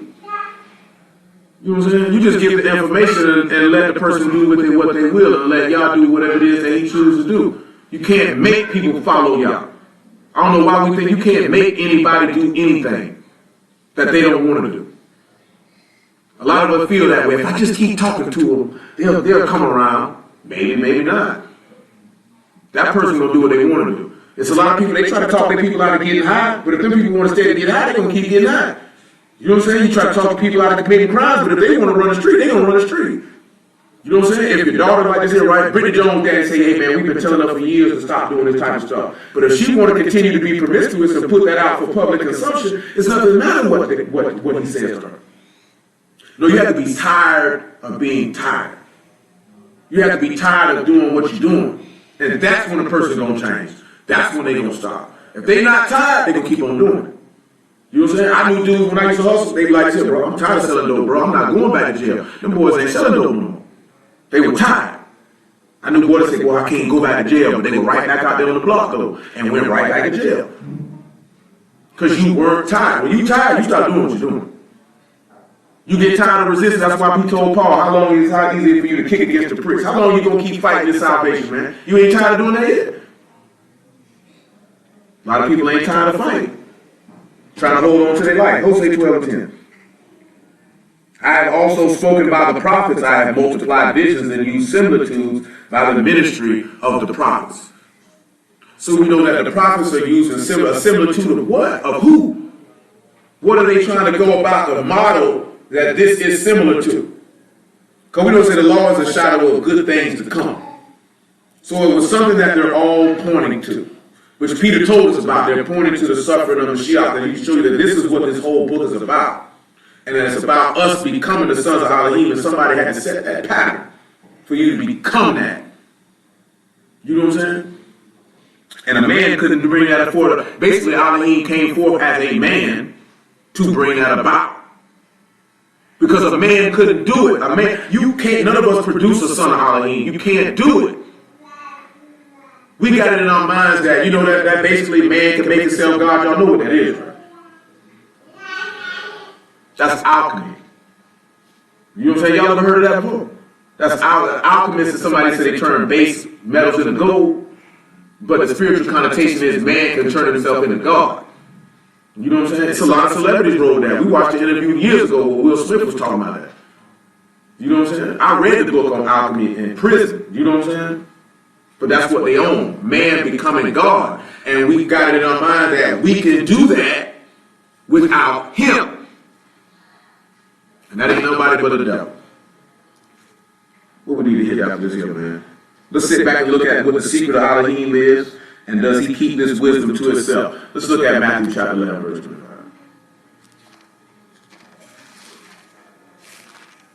Because it says, right, it's written in our law, ye are Alahyms, right?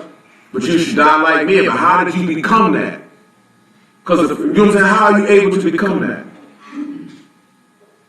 Because we see how, you know, Joseph was made like Pharaoh, right? We see how Joseph was made like Pharaoh. What process did Joseph go through to be made like Pharaoh? Suffering and affliction. And also, you know what the key component was? He stood on the word before he suffered and was afflicted. He was tempted and tried to go against the word. He stood on the word. And because he stood on the word, he was cast into prison. And he suffered. And when he came up out of prison, he was elevated to the station of being equal to Pharaoh. And that's the same pattern of behavior that we got to go through. You're going to have to stand on the word, and for it, you may be persecuted and suffer for it, but you'll come back up and be made equal to your Alahym, because the master said the servant is not above his master, and everyone that is perfect shall be as his master. You'll be just like Alahym. A lot of people think that's blasphemy to say that we can be equal with Alahym when the word teaches that that was his objective from the jump street. Not that you would be equal with him in power and authority, but that you would take on his nature. That's why he says, should a man fill his belly with the east wind? Should your mind be filled with the Ruach of Alahym? Absolutely. How else will you become him? You can't no longer think like a man.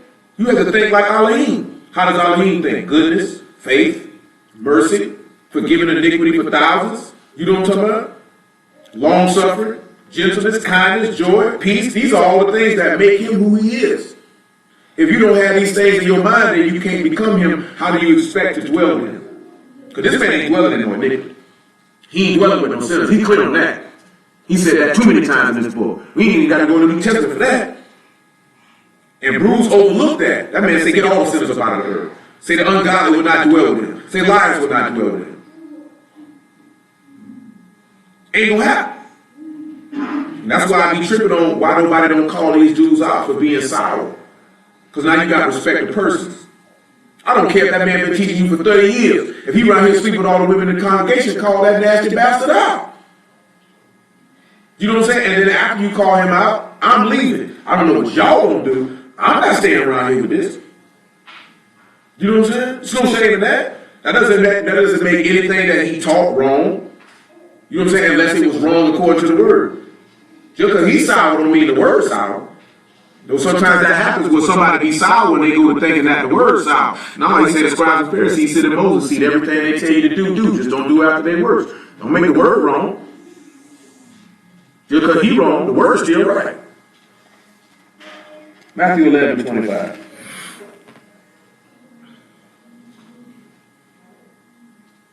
Let's sit back and see who they got. Does he have the secret of Alahym? Because what is the secret? The secret things belong under y'all, right? Secret is something hidden. What was the thing that was hidden? We talked about it Wednesday. It was the manifestation of Yahushua HaMashiach. That's what was hidden.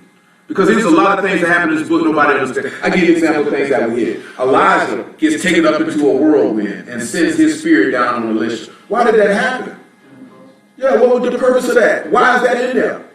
Because Elisha asked him, what can I do for you? Well, Elijah said, what you want me to do? He said, give me a double portion of your spirit. He said, you don't ask a hard thing. But then you turn around and you read in Psalm 68 where he sit back and say, he took captivity captive and gave gifts so high that he dispensed the gift. Then you turn around and look at Isaiah 14 and he say, hey, I'm going to go back up on high. And the people sit back and look at that. You know what's crazy? There's a superstorm that they named Lucifer over there in California. And it's funny to me because everybody thinks Lucifer the devil. I don't know where they get it from though. They get it from because that's what people told you. You actually read it. That's not talking about the devil. When did the devil ever tell you, I want to go to heaven? He never told you that. He never told you he wanted to be like Alahym. He never told you that. The master walked around and told you that, hey, me and my father are one. I said, we'll kill this nigga. He talking crazy. Do you know what I'm saying? He talking crazy. Same thing in Ezekiel 28. He said, you got more wisdom than all these. So where does Satan have these conversations at? You know what I'm saying? Because we get fiction mixed with fact. Because these people make movies and they write books and they say these things and we take them as if the book says this. Book don't say that. You know what I'm saying? Not writing a book about Satan. Who write about an unfaithful being for?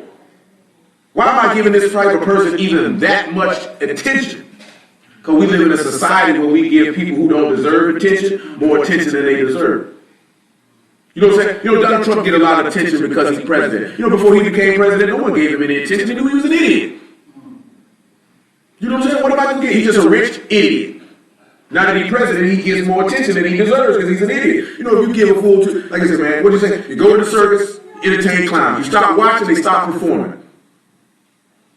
You know what I'm saying? If you stop paying attention to stupid people, they stop performing. You ever notice when you argue with somebody, if you walk away from the argument, they steady arguing, they ain't got no reason to keep on performing. They only perform because you participate, you keep buying tickets. So they gonna put on a show for you. Gotta know when to walk away. Gotta know when to leave them alone. We don't seem to understand and learn that at times. At that time, Yahushua answered and said, I thank thee, O Father, master of Shamahim and the rest, because thou hast hid these things from the wise and prudent and revealed them unto babes. Even so, Father, for it seemed good in thy sight. All things are delivered unto me of my Father, and no man knows the Son but the Father, neither any man the Father save the Son, and to whomsoever the Son will reveal him. Is he not sitting back saying, thou hast heard the secret of Alahym? Do you restrain or keep back wisdom to yourself? How many times did he tell them, don't tell the people who I am? You know what I'm saying? Like, don't tell nobody who I am. Don't tell nobody who I am. Because it wasn't time. See, we just did it backwards. We already read Luke 24 when he began to reveal to them who he was. See, now we're in a time where he can be revealed of who he is. You know, I tell you all the time, if you say you believe in Yahushua, why? Because somebody told you to? Because the Bible tells you so? Or because you know that this is pointing to him and he fulfilled this and this is why? You know what I'm saying? And then this is how it applies to me. Through him. And that's how your faith is established. Our faith is just not no blind faith like people like you. Y'all ain't never operated like that. What was blind is you didn't know the reward or the promise you were going to get. You were working towards a promise that you couldn't see, but you had the hope of receiving it. See, Abraham didn't have no blind faith. Y'all told him who he was, but he didn't see that land. He didn't know what the man was going to give him when he told him to leave. He made a promise to him and he went off what he promised him. That you are faithful in doing what you told me you're going to do for me. You know what I'm saying? Could he see Sarah having a baby when he told him that? He seen it in his mind because the person who told it to him, I know who I'm dealing with. Oh, he'll handle that without question. I ain't even worried about that. I know he's going to do that. But in the natural mind, a 90-some-odd-year-old woman having a baby, that's absurd. You know what I'm saying? They make you think that blind faith, we just walk around, don't know what's going on. Just believe it because we're supposed to believe it. That's not what that man teaches. That man said, is Alahym a man that he should lie? No. He said, if I say it, I'm going to do it. And y'all deal with people like that every day who tell you they going to do something. You ain't seen what they were going to do. You believe they going to do it based off the character of the person that you're dealing with. There's some people, they tell you they going to do something. You're like, no, that ain't lying. That's not going to happen. I ain't worried about that. You know what I mean? So you got to keep that in mind. Man, if these people don't stop texting my phone, I don't know who the Joseph person is, but these people call my phone every day, 3-4 times a day, tell me, can we speak to Joseph Walker? I tell them every time, that's not his phone number. And they act like I'm lying and call from the block number. You know what I'm saying? Texting me about, do you want a free loan, Joseph Walker? Come get some prescription, man. I don't know what to do to get people to start calling my phone. I can't block them because they call from random numbers. I don't block numbers though. You get tired of calling when you realize it ain't Joseph. Calling them like, do you want your student loan forgiveness? Bro, that was 15 years ago. Charge it to the gang, man. Charge it to the gang. I ain't even get the check. You know what I'm saying? I went to jail. I didn't even see the check. I ain't even cash it. I ain't even get to buy nothing off of it. So I don't know what they got going on. Come over here to Matthew 13 more. Look at verse 16.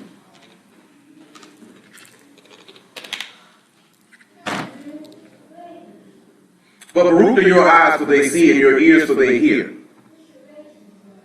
For truly I say unto you that many prophets and righteous men have desired to see those things which you see and have not seen them, and to hear those things which you hear and have not heard them. Now they didn't get to hear them. The master got it, and they asked him, are you restraining? He's asking, are you restraining this wisdom to yourself? Because who is it given to? People who were chosen aforetime, who've been sanctified by the Ruach, by belief in the truth to receive it. Because truthfully, it ain't for everybody. And the master has said that no man can come to the Father but by him. He said, you will not come unto me that you might have life. He said, I know you, the love of Alahym is not in you. And when I say come to it, I ain't talking about you say you heard it. Oh, I believe that. Because if you believed it, it would have transformed your brain. It would have transformed your heart. It would have transformed your behavior. You would no longer be the same person. That's why I tell you, it's not about what you tell people, it's what you live. Do they look at you and see that that is not the same person that I knew X amount of years ago based on their behavior and not their conversation? Because if somebody from your past can look at you and be like, oh, that's the same person. You know you ain't really doing that. You know what I'm saying? I ain't talking about, yeah, you don't do some of that stuff, but I'm talking about fundamentally, intrinsically, you are the same person. Because after dealing with the word a year or two, I feel, okay, you know what I mean? But after about 3+ years, there ought to be some manifestations of change. You know what I'm saying? If you've been doing it about 3 years, you shouldn't be the same person. And then you got to catch yourself if you've been doing it and you want to or go back to what you were in the past. That's definitely not good. Because you're supposed to be moving forwards, not backwards. All you need to be thinking about is Lot's wife. He told her, don't look back because you want to go back to what you were. Now, if you're going back to what you were, you're going to surely perish. Your mind's supposed to be going this way. Because that's what growth is. That's what elevation is. It's moving forward, never backwards. You know what I'm saying? A lot of times people get in the word and they want to go backwards. Usually people want to go backwards because there was a level of comfort in what there was in the past. Because that growth is scary. You know what I'm saying? Sometimes that maturation process and moving to a different move of thinking, a way of living, and a way of moving is scary. And that's what go back, we were talking about last night, going back and take the easy way out. You know what I'm saying? If something scares you and puts some fear in your heart, it's probably wise for you to go ahead and handle that. Because it's probably going to be good for you. You know what I'm saying? Whether it's a job, whether it's a business proposition, whether it's somebody you want to be with, you know what I'm saying? You scared, it's probably so because it's probably something that's going to make you better. Things that don't challenge you, don't scare you. Therefore, that's why people go do them. Because it's easy. You know what I'm saying? That's why a lot of people, you go to tell them about the word is challenging your behavior. It's challenging your thought patterns of how you're going to live. And that scares people, and they be like, no, I don't. Some of y'all don't have people say, you know, that scares me, bro. I don't know about that, man. I got to think. It's challenging the way that they think. And they don't want to change the way that they think. So I don't want to do it. I don't have too many people say, that's some scary stuff, bro. I don't know about that. What's scary about not being a whoremonger? Or a fornicator, or a liar, or an adulterer, or a thief, or an idolater? You know what I'm saying? What's scary about that? It's only scary when you do those things and you don't want to stop. You know what I'm saying? What's scary about not being jealous and envious and malicious and spiteful? It's only scary when you don't want to stop. You know what I'm saying? I told you, man, these dudes be making posts about each other and they all make videos about each other and argue about each other. Y'all only knows what they do in person. And for what? Because you don't like what somebody said? Because you don't like how somebody is? Well, just tell me, man, I don't like how you are. I don't want to be your friend anymore. Keep moving. Because some stuff supposed to be in-house. Some stuff ain't never supposed to be. I felt Cameron when he was talking about that. Jim Jones got my phone number. Man, you can call me, bro. You putting all our business in the street. You know what I'm saying? You put your business in the street. Why do you think Moses came and said, man, if you kill them all, man, the Egyptians going to say this here, don't put our business in the street. You know what I'm saying? That's how he was looking at it, because they're going to be talking crazy about you. Because we stupid. If you actually look at the word, there's many times where y'all refrain from doing certain things to us not to put our business in the street. How we actually were trying to spare you. You know what I'm saying? Because you really gonna make my name look bad, but I can kill all of y'all and just start over again. You know what I'm saying? And didn't he tell Moses that? I kill all of y'all and start all over again. I thought he had until the dive. He all right though. Now look what he asked, right? What know thou in verse 9 of Job 15 that we know not, and what understand thou which is not in us? And the master just told him. You don't have his knowledge. You don't understand that because you don't have it. Why? Because he ain't revealed it to you. But that last part when he say, but with us are the gray-headed and the aged men, look at John chapter 8. 8 and 51. And then we got to slide to this Song of Solomon chapter 3. I got that. It's 4:30. I got about an hour. It's going to coincide though. You know, we hit 3 different things this week. I say the sword and not bringing peace.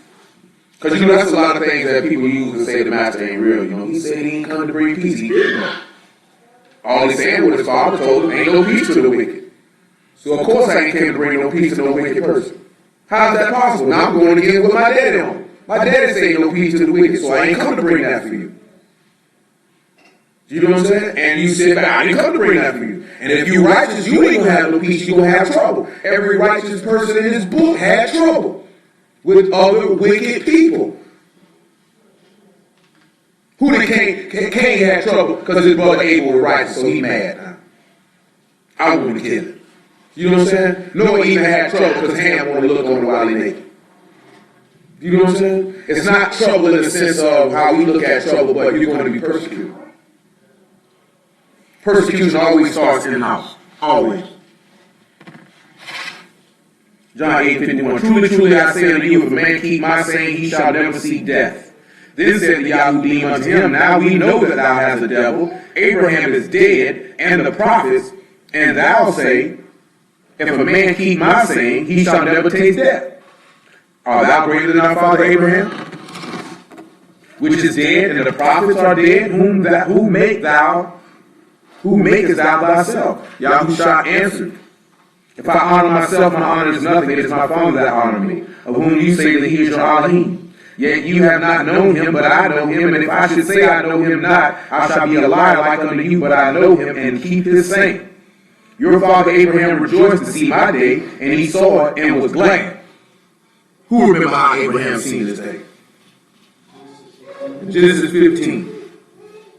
When he seen that burning lamp in between those two pillars, he was seeing the death of the master. Of course, he didn't understand what he was seeing, but the master was letting you know. He saw my day. You know, the first thing when you read that, you supposed to click in your brain, I need to go back and look at that. I need to go see how did Abraham see his day to verify what he is saying. See, that's what I'm talking about. Like this book right here, in this book right here, it's got Matthew 13, 17, and Hebrews 11 and 13. But that's not, you can't, you know what I'm saying? Those people can't catch that. Let's look at Genesis 15 and 13, somebody. It might be verse 17.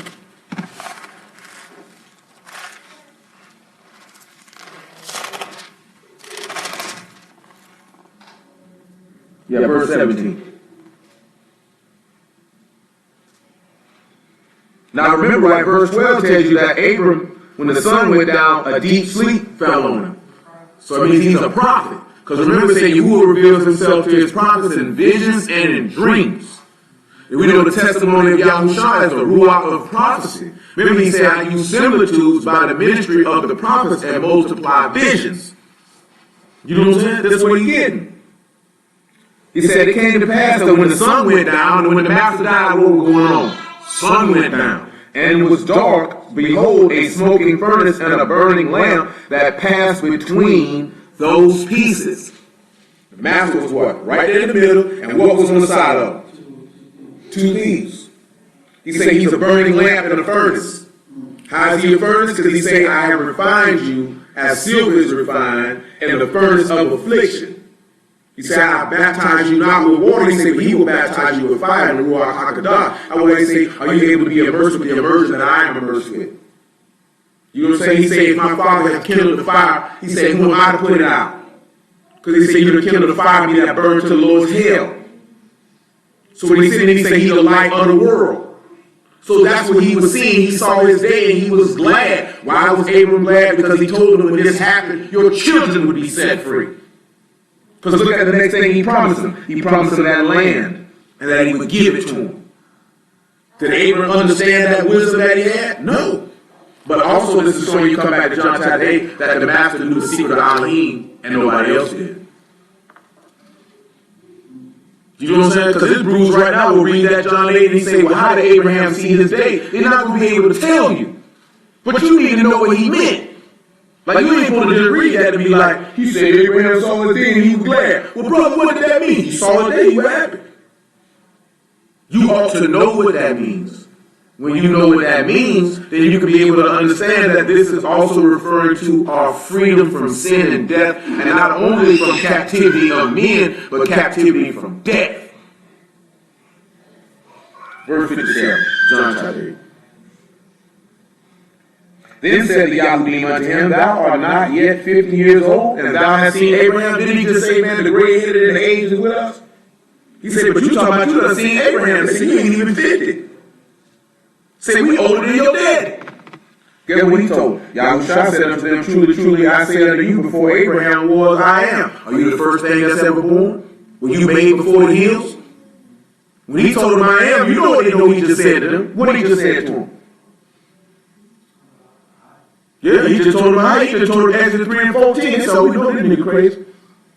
That's what they did. They said, then took they up stones to cast at him. But Yahushua hid himself and went out of the temple, going through the midst of them, so passed by. Now, why did he want to kill him? After this, it doesn't even state why they wanted to kill him.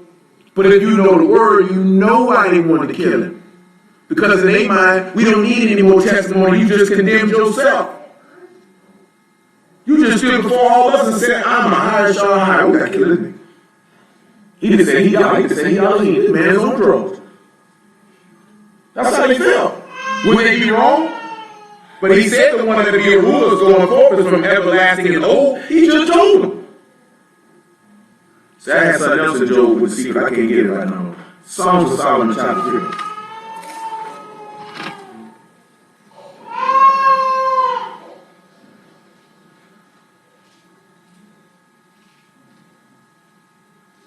Pick it up probably about, go ahead about verse 6. You know, sometimes, I've told you about this before, how dudes read Songs of Solomon and say that's a justification for oral sex. That's crazy to me how dudes can read the book and it shows the perversity of their mind, that you read certain things and that was your conclusion. You know what I'm saying? That's your conclusion. That I want my genitalia in my wife's mouth, and vice versa. And that you think that your Alahym would teach you to do such a thing. And they'll say, well, Solomon had all them wives. Don't try to put that on Solomon because he had all. Don't try to turn your nastiness and your perversity and put that on him. You know what I'm saying? The only thing that man was talking about was breasts. So clearly he liked breasts. Leave the man alone. You know what I'm saying? Everybody got something they like on a woman. Ain't nothing wrong with that. Man, that's right. I tell you something, man. If you're attracted to a woman, you should be attracted to who she is in her mind first. But clearly there has to be some manner of physical attraction for you to even go for, to want to find out what type of mind she has. Yeah, say, they said Leah was turned out. He said when he seen Rachel, he said she was beautiful and well favored. His interest was stoked. So you know you looking at her, she's pretty, she got a nice shape. Okay, but you're in the talking, oh, she dumb as a box of rocks. I'm gonna slide off over here. Because the book tell you, like say, like a pig with a jewel in its snout, so is a beautiful woman without discretion. So just because she's beautiful and she's not discreet and know how to serve Yahuwah and know how to fear Yahuwah, that beauty is for nothing. Because he say favor is deceitful and beauty is vain, but the woman who fear Yahuwah, she shall be praised. That's who's to be respected. You know what I'm saying? Listen, you have a dude to sit back and see that she's not the most beautiful woman in the world, but she served y'all and they'll turn her down for a woman who may look better than her, but it's wicked though. Because I told you this before, most women don't want a righteous man, and most men don't want a virtuous woman. We know a virtuous woman is a strong woman. That's what that word virtuous means in Hebrew, strong. You know what I'm saying? So this means this is a woman who's firm, a woman of the faith, a woman of accountability, a woman that does the things that a woman of Alahym should do. Yet in humility, at the same token, it's not the strong, independent woman that they put out in the world, but most men are intimidated by a strong woman. That's why they don't want nothing to do with them. Because a strong woman has certain things that she expects from a man. You got dudes right here want their wives to call them Lord like Sarah called Abraham, but then you don't move like Abraham. So why would she call you that? You know what I'm saying? If you move like Abraham, you got faith like Abraham, you got obedience like Abraham, if you're a protector and provider like Abraham, if you're righteous like Abraham, then by all means, that woman wouldn't have no problem with it. But if you halfway with it, that woman ain't finna call you that. Ain't no strong woman gonna feel, I'm not gonna call this nigga my master. This nigga's an idiot. He's a nabal. And folly is with him, and folly is his name. That's what she said about it. Ain't that what she said about it? That's what she said about him. I know my husband's stupid. I love him, though he's stupid. That's a hard thing for a woman to look at her husband and say he's a son of Belial. He's a worthless man. You know what I'm saying? What would make that man worthless? When you look at what made Nabal worthless, it was his pride. Because it said you couldn't tell him nothing. You know what I'm saying? You already sit back and look at it. If you were a man that you can't tell nothing to, shoot, the book say he's son of Belial, or do I say he's son of Belial? The book said it was. Pride comes before destruction. He resists the pride. You know what I'm saying? It's a lot of Hebrew dudes, he want their wives to do all types of stuff. But then their wives want to do simple stuff like, pay a bill. Buy the groceries. You know what I'm saying? Buy some clothes. Get us somewhere to live. I don't think I'm asking for much. But they wouldn't even turn around and do. I'm a servant of the Lord. I got to go out here and preach the word on Facebook and on street corners while you work 2 jobs and pay all the bills. Y'all remember that thing I read y'all that dude told that girl, oh, if you down for the call, send me $100. That's not even your woman don't even know you, bro. That's why we can't get nowhere as a nation, because these Hebrew women don't want to support the men. That's not her job. That's not that woman's job to support no grown man. That's not even in our law. He told who he told to support who? He told Eve to support Adam and Adam to support Eve. You know what I'm saying? When you look at Yahuwah, did Yahuwah support us or we supported him? He gave us food, clothing, and shelter and somewhere to stay. That's how it's supposed to be. Get in 2017 and Hebrew nigga feel like the woman supposed to do everything. That's a coward. You know what I'm saying?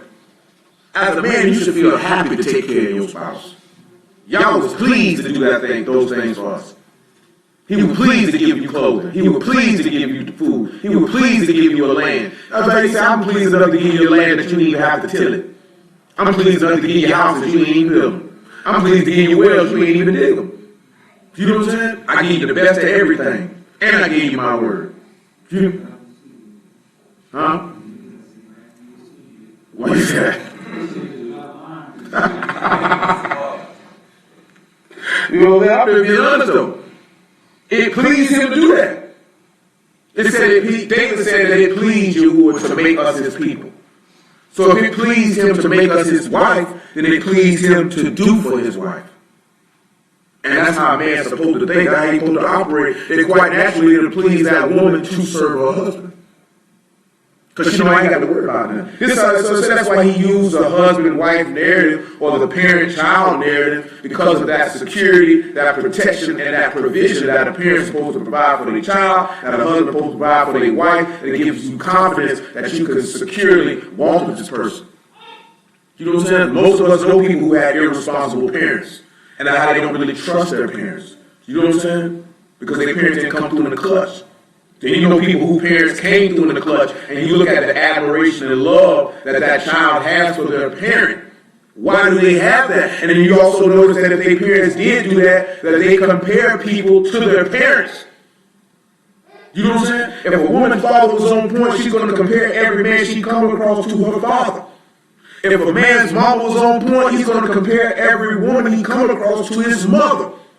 Because my mother showed these particular attributes, I'm looking for that in the woman that I deal with. If I don't see that in that woman, I ain't dealing with her. So if you say you're a man of Alahym, you sit back looking at it, you're going to be looking for the attributes of a woman of Alahym and a woman that you are interested in. And vice versa. Because you're looking for your God in them. So that's how you're supposed to know people. You be able to tell, well, they're not Alahym. Do you have to voice it? No, but I'm watching you. He's not in you. Because if he was, you wouldn't behave yourself this way. You know what I'm saying? I ain't talking about things that people do, that's just them. I'm talking about your behavior. You know what I'm saying? Ain't gonna be no pride, ain't gonna be no selfishness. You know, selfishness is destruction of man. You know what I'm saying? Because that's what got Eve in trouble. It was her selfishness. It looks to make me wise. It's desire to be, and I'm not talking about it because that's a woman. I'm talking about her individually. Because you know, dudes hear Eve and they say, we talking about all women. I'm not talking about all women. I'm talking about her individually. Her. That's what got her in trouble. And that ain't indicative of a woman. Selfishness knows no gender. You know what I'm saying? What got Korah in trouble? Selfishness. What got Saul in trouble? Selfishness. What got the scribes and Pharisees in trouble? Selfishness. They say he gonna take away our place in the nation. That's all they were worried about was them. That's what gets you in trouble. What we got? Psalm chapter 2. Okay, I got it on my phone. I have it on the page. Psalm Solomon 3 and 6.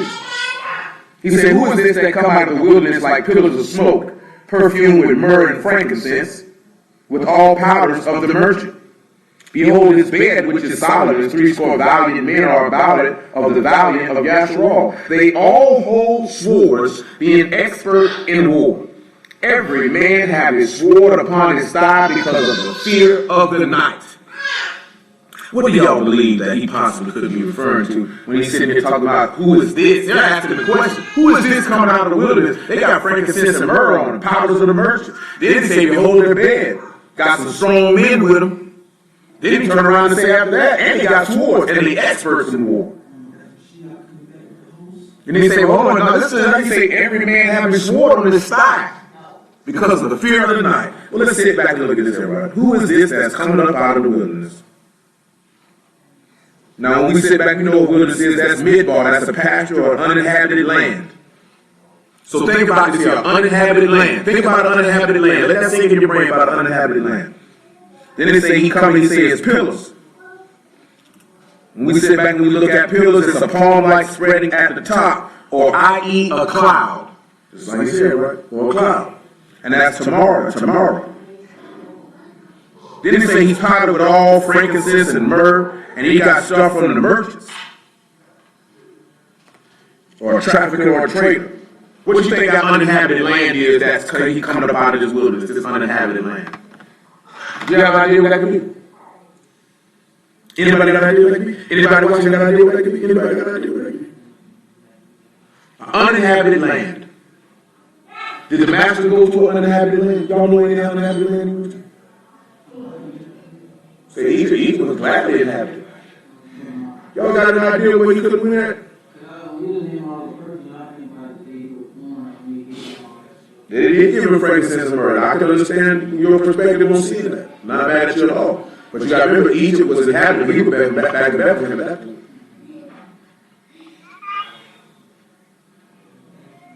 Nobody got an idea what that inhabited land could be, what that frankincense and myrrh and powders from the merchants or the traders.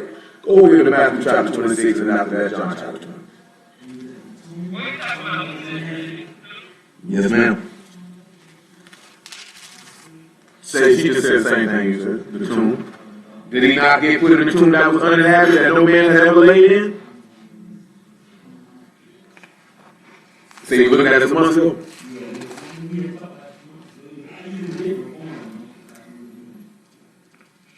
Let's look at about verse 6. Because remember, right, he sent Judas to get the money for the ointment. They said, you know what I'm saying? What's up with that? See, the frankincense and myrrh supposed to be in your point of the anointing of his death. Because remember, he say Solomon on his bed. A bed just means on his couch, just means his couch. Resting. This is what I look at, right? Now, when Yahushua was in Bethany in the house of Simon the leper, there came unto him a woman having an alabaster box of very precious ointment and poured it on his head as he sat at meat. Frankincense and myrrh, those not ointments? As a matter of fact, they refer to quite a lot in the law all the time. That's what a lot of people were anointed with, weren't they? But when his disciples saw it, they had indignation, saying, to what purpose is this waste? For this ointment might have been sold for much and given to the poor. When Yahushua understood it, he said unto them, why trouble ye the woman? For she hath wrought a good work upon me. Remember how we read last night about why he loved Mary and Martha? She showed love to this man by coming to do this. Mary showed love on the fact of, I'm going to wash his feet. Not just with some water and a towel, but with my tears and my hair.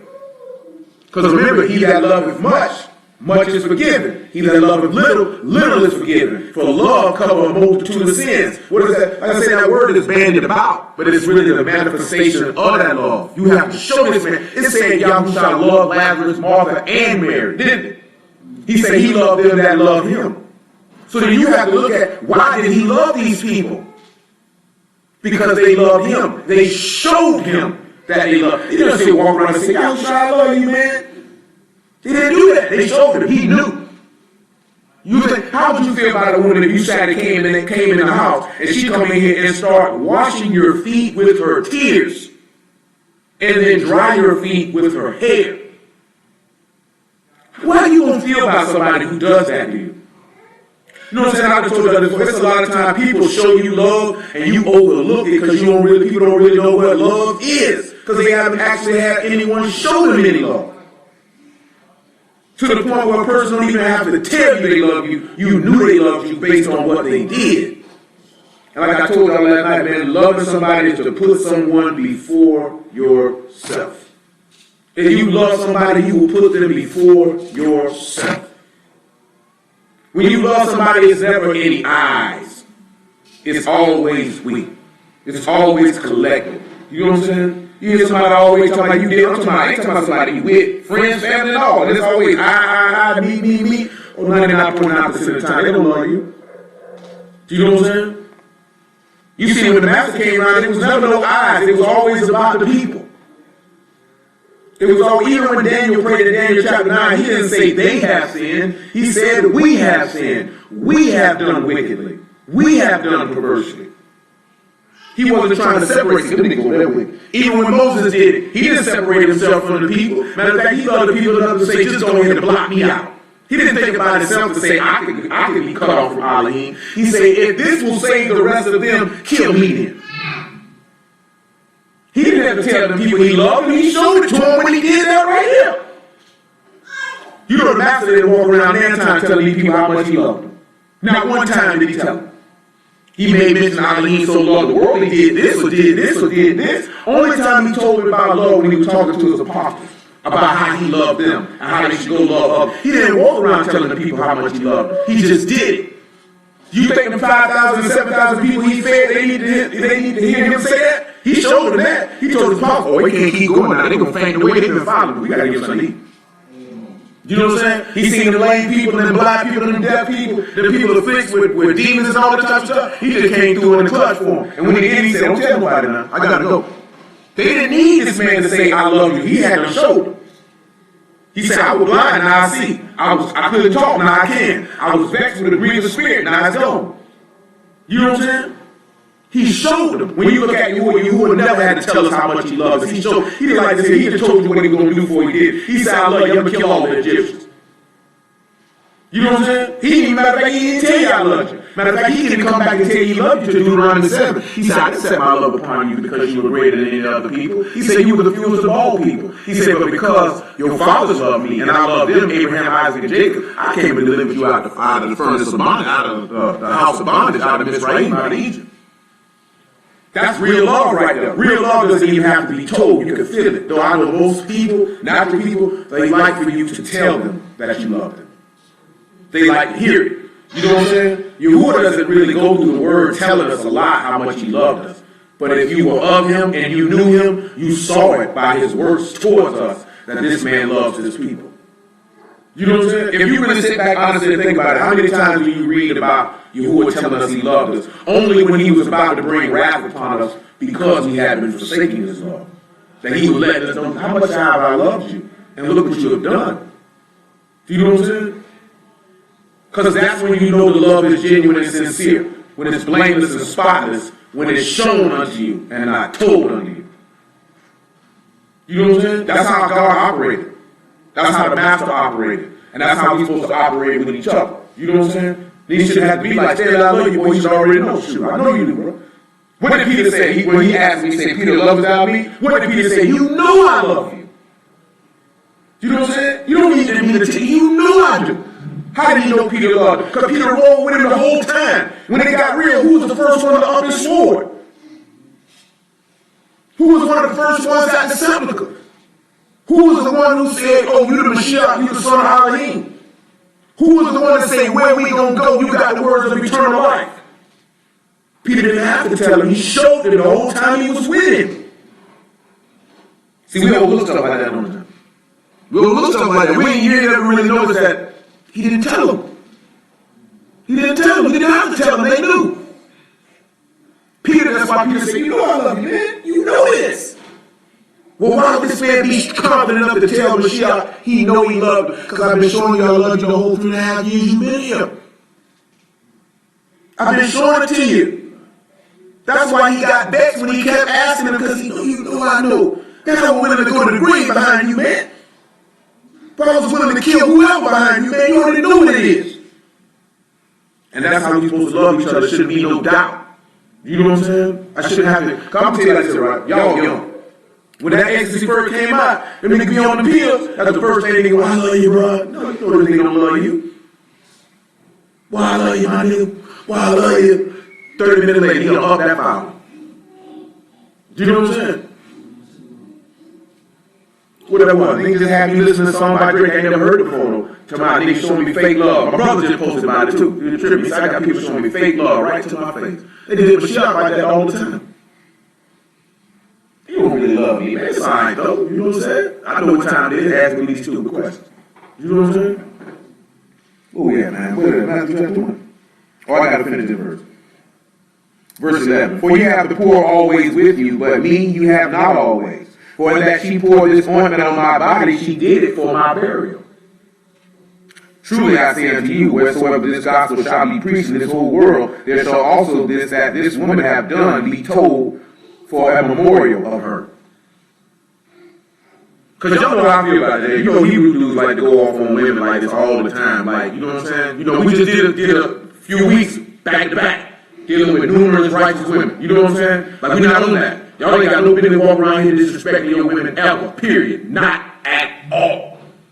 You know what I'm saying? Your Alahym ain't with it. Your master ain't with it. And you being as a black man, word or no word, you shouldn't be with it. You know what I'm saying? I just had a chick in the car, she said she was a stripper. Pick her up from Wackos. You know, some white girl. And I used to tell her, like, yeah, I ain't going to strip club now, young. She was like, why not? I said, because I didn't support what they were doing. You know what I'm saying? I didn't look down on them like, oh, you nasty stripper, you slut. You know what I'm saying? But I don't support what you're doing. Because you're disrespecting yourself for a couple dollars. The reason I ain't really go hard about it, I'm selling crack, so I ain't really in no position. You know what I'm saying? But I'm not supporting that. I got a sister, I got a cousin. You know what I'm saying? I ain't on that. And I've been in a situation where I'm not going to let nobody just disrespect no woman, but if she disrespecting herself, then ain't nothing really I can do that. I'm keeping my mouth closed. Because if you're not giving somebody something to respect, and that person disrespects you, then the only thing after the fact I can tell you is if you learn to respect yourself better, then people will respect you. You know what I'm saying? It's no different any way you go in life as a man. If you carry yourself with respect, and you give respect, respect will be returned unto you. You know what I'm saying? If you don't give respect and you don't carry yourself with respect, then respect will not be returned unto you. But our women are disrespected on a regular basis. Our men are disrespected on a regular basis. And you ain't supposed to let that stuff fly, especially if she a servant of the living Alahym and you know she live that. You know what I'm saying? You ain't supposed to let that fly. You ain't supposed to let that fly. I wouldn't care who it was. It could be her daddy. You supposed to straight, hey man, look at man, I know that's your child and all. You know what I'm saying? But, you know, watch your mouth. That's unacceptable. That's not acceptable. You know what I'm saying? You supposed to do that. And if that's your wife, you should never, ever, ever, ever, ever let nobody disrespect your wife. At no time. If you read the book, you would never allow anyone to disrespect his wife. Ever. You know what I'm saying? He stood up for Yasharal every time on that. Y'all do know that, right? That's your example. He ain't let nobody disrespect your wife. Don't let nobody disrespect yours. John chapter 20. I'm sorry, 19. Verse 38. Give it to you two times with the frankincense and myrrh. Two times. No, I don't know about that. All I know that is from Goodfellas. Oh no, ain't nobody allowed to disrespect you, but as a man, Brother Harrison, you should have enough sense to know how to be able to, a woman who carries herself in a disrespectful manner is a woman who is to be ignored. You know what I'm saying? If a woman don't know how to disrespect, because a lot of women disrespect men. You know what I'm saying? But really more so I'm talking about the protection of our women, because our women are not protected. And we the ones that's not protecting them. You know what I'm saying? That's why a lot of them walk around feeling like they don't need no man, because men ain't being men. You know what I'm saying? This is like this here, right? A dude could see a nigga jump on a woman and a nigga sit there and watch that man beat that woman and ain't damn nigga move. You know what I'm saying? Ain't nobody gonna slide through and be like, at least at the bare minimum, separate them. Like, bro, you bugging, don't put your hands on that woman. They'll sit there and watch her get beat up. I don't care what was going on. She could have been dead too. Huh? Yeah, they sat there and watched Dr. Dre beat that woman. You know what I'm saying? I've been talking to everybody. I remember the nigga told me like, yeah, nigga had put his hands on her, and the nigga jumped up to defend, he got beat up, but he got my respect though. See, he got beat up though. Cause you gotta know the difference between the coward and the man. Like the crazy nigga be like this, oh, I'm calling the police, call him. Yeah, you know he gonna find a man. So you got to do is hit a woman and find a man. You got to do, they gonna put their hands on a man. They don't hit a woman in the heartbeat. Man, come up. Man, no, bro, you got it, bro. Now, ain't got nothing. I'll beat your behind. Then you got some dudes, all right, now. Yeah, he hit women, he hit men too, so don't come up thinking he weak. Now, you might make sure your hands up today. You gonna get beat up with him. But I ain't mad at you for standing up for it, though, but just know you might wear one. Make sure you got your hands up today. You know what I'm saying? Y'all know what I'm talking about? Because I grew up with some dudes like, well, knock you out. So make sure your hands up today.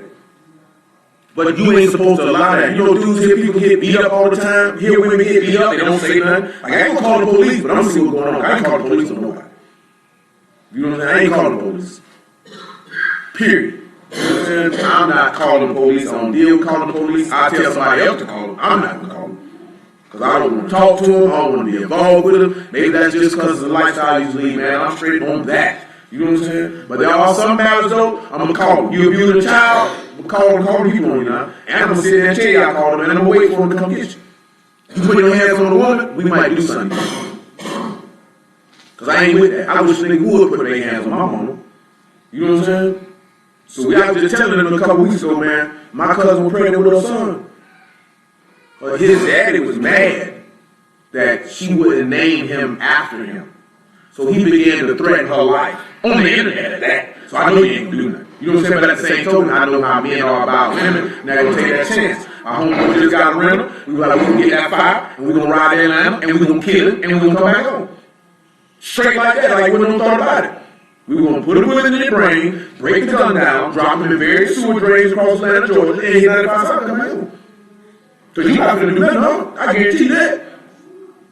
I ain't going for that. You know what I'm saying? Like, period. I ain't no killing nothing. But mess with my people, though, and watch what I do to you. And she the one told us to come up there. And as she thought about it, she said, please don't come. Because she know we gonna kill him. You know what I'm saying? You gonna do what to my cousin? When, how, and where?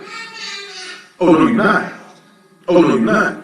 You know what I'm saying? And I done told these women around here before, man, ain't nobody finna do nothing to y'all. Not nobody who walking the word with me. Ain't nobody finna do nothing to y'all. I don't care if it's your husband. He put his hands on you, I will suplex that nigga. You know what I'm saying? For real, I'm not on that. Man, I'm not on that. You know what I'm saying? I'm not on that, bro. I'm not on that. No. Not on that at all. Don't do that. You know what I'm saying? That's not right. That's not good. You know what I'm saying? You know how much damage that can be to that woman? If you got children, you know how damage that can be to them? You know what I'm saying? I'll tell you like this, I'm gonna tell you, my granddaddy did that. I didn't see it. You know what I'm saying? I wasn't born. You know what I'm saying? But they seen that. They grew up with that. You know what I'm saying? No, I'm not on that. That's why I'm not on that. My people grew up with that. They told me how that made them feel and what they saw and the thoughts and emotions that went through them. I'm not on that. You know what I'm saying? I'm not on that. I'm gonna tell you, she saw about killing my granddaddy. He was wild like that. But see, that man I never saw. I never met that man. The man that I met was totally different. So you know what I'm saying? That was shocking to us when they went to tell us this. Like, shoot, that's not the man that I knew. I never saw. You know what I'm saying? John chapter 19, verse 38. After this, Joseph of Arimathea, being a disciple of Yahushua, but secretly for the fear of the Yahudim, besought Pilate that he might take away the body of Yahushua. And Pilate gave him leave and came therefore and took the body of Yahushua. There came also Nicodemus, which at first came to Yahushua by night, and brought a mixture of myrrh and aloes, about 100-pound weight. Then they took the body of Yahushua and wound it in linen clothes with the spices, as the manner of the Yahudim it is to bury. Now in the place where he was crucified, there was a garden, and in the garden a new sepulchre, wherein was never man yet laid. There laid they Yahushua, therefore, because of the Yahudim's preparation day, for the sepulchre was not at hand. And then notice again, you see what he got with him. Some frankincense and myrrh. All these powders from the merchant. Because you know Joseph of Arimathea was also had a little bit of change. And where did he put him at? Coming up out of the list of frankincense and myrrh, but mainly what the verse was at? No, I'm in back in Psalm of Solomon chapter 8.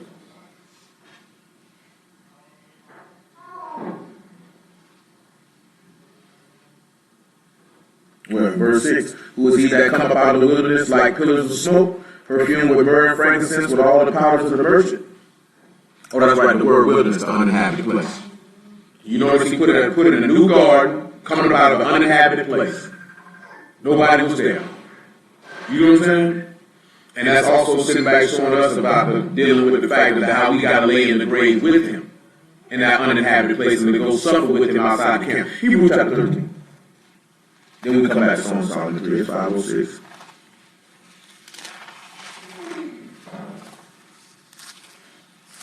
Many people do not play with AC in the year.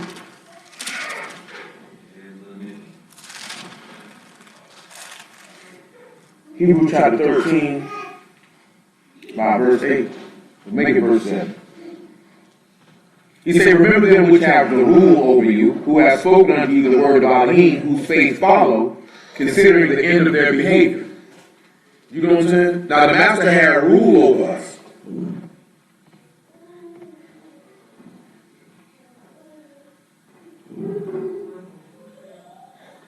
Well, DC said punishment being at a different. Both men and women were sown from the word. I mean, man or woman, everybody gonna get the same punishment and the same reward, regardless of what you done did. We just talking about is they're different. You know, in the world, men and women get punished differently. You know what I'm saying? But with Yahuwah, everybody get punished the same. If a woman commit adultery, she gonna receive death no different than if a man does it. If a man is an idolater, she's gonna get the same reward as if a woman does it. It's not any difference. He's not gonna punish the woman harder than he punished the man. You know what I'm saying? But you know, Bruce don't look at it that way. Bruce feel like, I thinking something he do gay. You know what I'm saying? How they be talking about women and dealing with women, I be wondering, y'all gay or something? Because it don't make no sense. The stuff that, the vitriol and that they spew out of their mouth towards women. Oh, I got you, man. That's just me though. It don't make sense. So you sit back and you look at the faith of the Mashiach and the faith of those who came before him. That's what you're supposed to follow. That's what it's talking about, the behavior of those that rule. If they have the faith of Alahym in them, then he's just saying follow their pattern of behavior, because their pattern of behavior is following the master's pattern of behavior, and he's just following the father's pattern of behavior. Yeah, I don't mention verse 17 as basically what you just said, right? What was that? It says, they that have rule Yes. take your sons, for they watch for your souls. Yeah, they got to give account that they may do it with. That goes back to Moses. The people didn't really want to listen to Moses, and he was grieved and dealing with them, and that wasn't any gain for the people. If the person that's watching over your soul is grieved and can't do it with joy because the people bucking him on every corner. Because you know that Moses was grieved many a day, and it was because of the people. You know what I'm saying? Because I think sometimes people forget, people sit back and look at somebody preaching the word like they supernatural or something. They're human beings just like you. You know what I'm saying? They have frailties and emotions and thoughts just like you, just like you say, like you said about Elijah. We're men of like passions, just as you are. We have to keep ourselves disciplined to the word just like you do. Paul said, I got to keep myself under subjection lest I become a castaway. A man who preaches the word is no different than anybody else. We get in our minds that they're different. What makes them different is that they discipline themselves to the obedience of the word. Like I said with Ezra, he sought Yahuwah and his statutes that he might do them and teach them. You know what I'm saying? There's a difference. But yeah, man, if people keep trying you all day, every day, how you think you gonna react? That's what got Moses cut off from getting in the land for him speaking presumptuously, because they kept trying him. Instead of speaking to the rock, he smote it. You know what I'm saying? Did Moses have responsibility of his actions? Absolutely. But what was the catalyst for how he reacted? It was the people. Oh, we thirsty. We ain't got nothing to drink. Oh, ain't no food. Oh, you brought us out here to die. He got to hear this every day, all day. Niggas murmuring and complaining.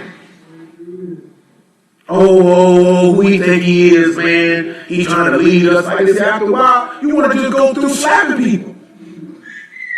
You see when he caught him with that golden calf, he set it on fire, he burned it up and made him drink it.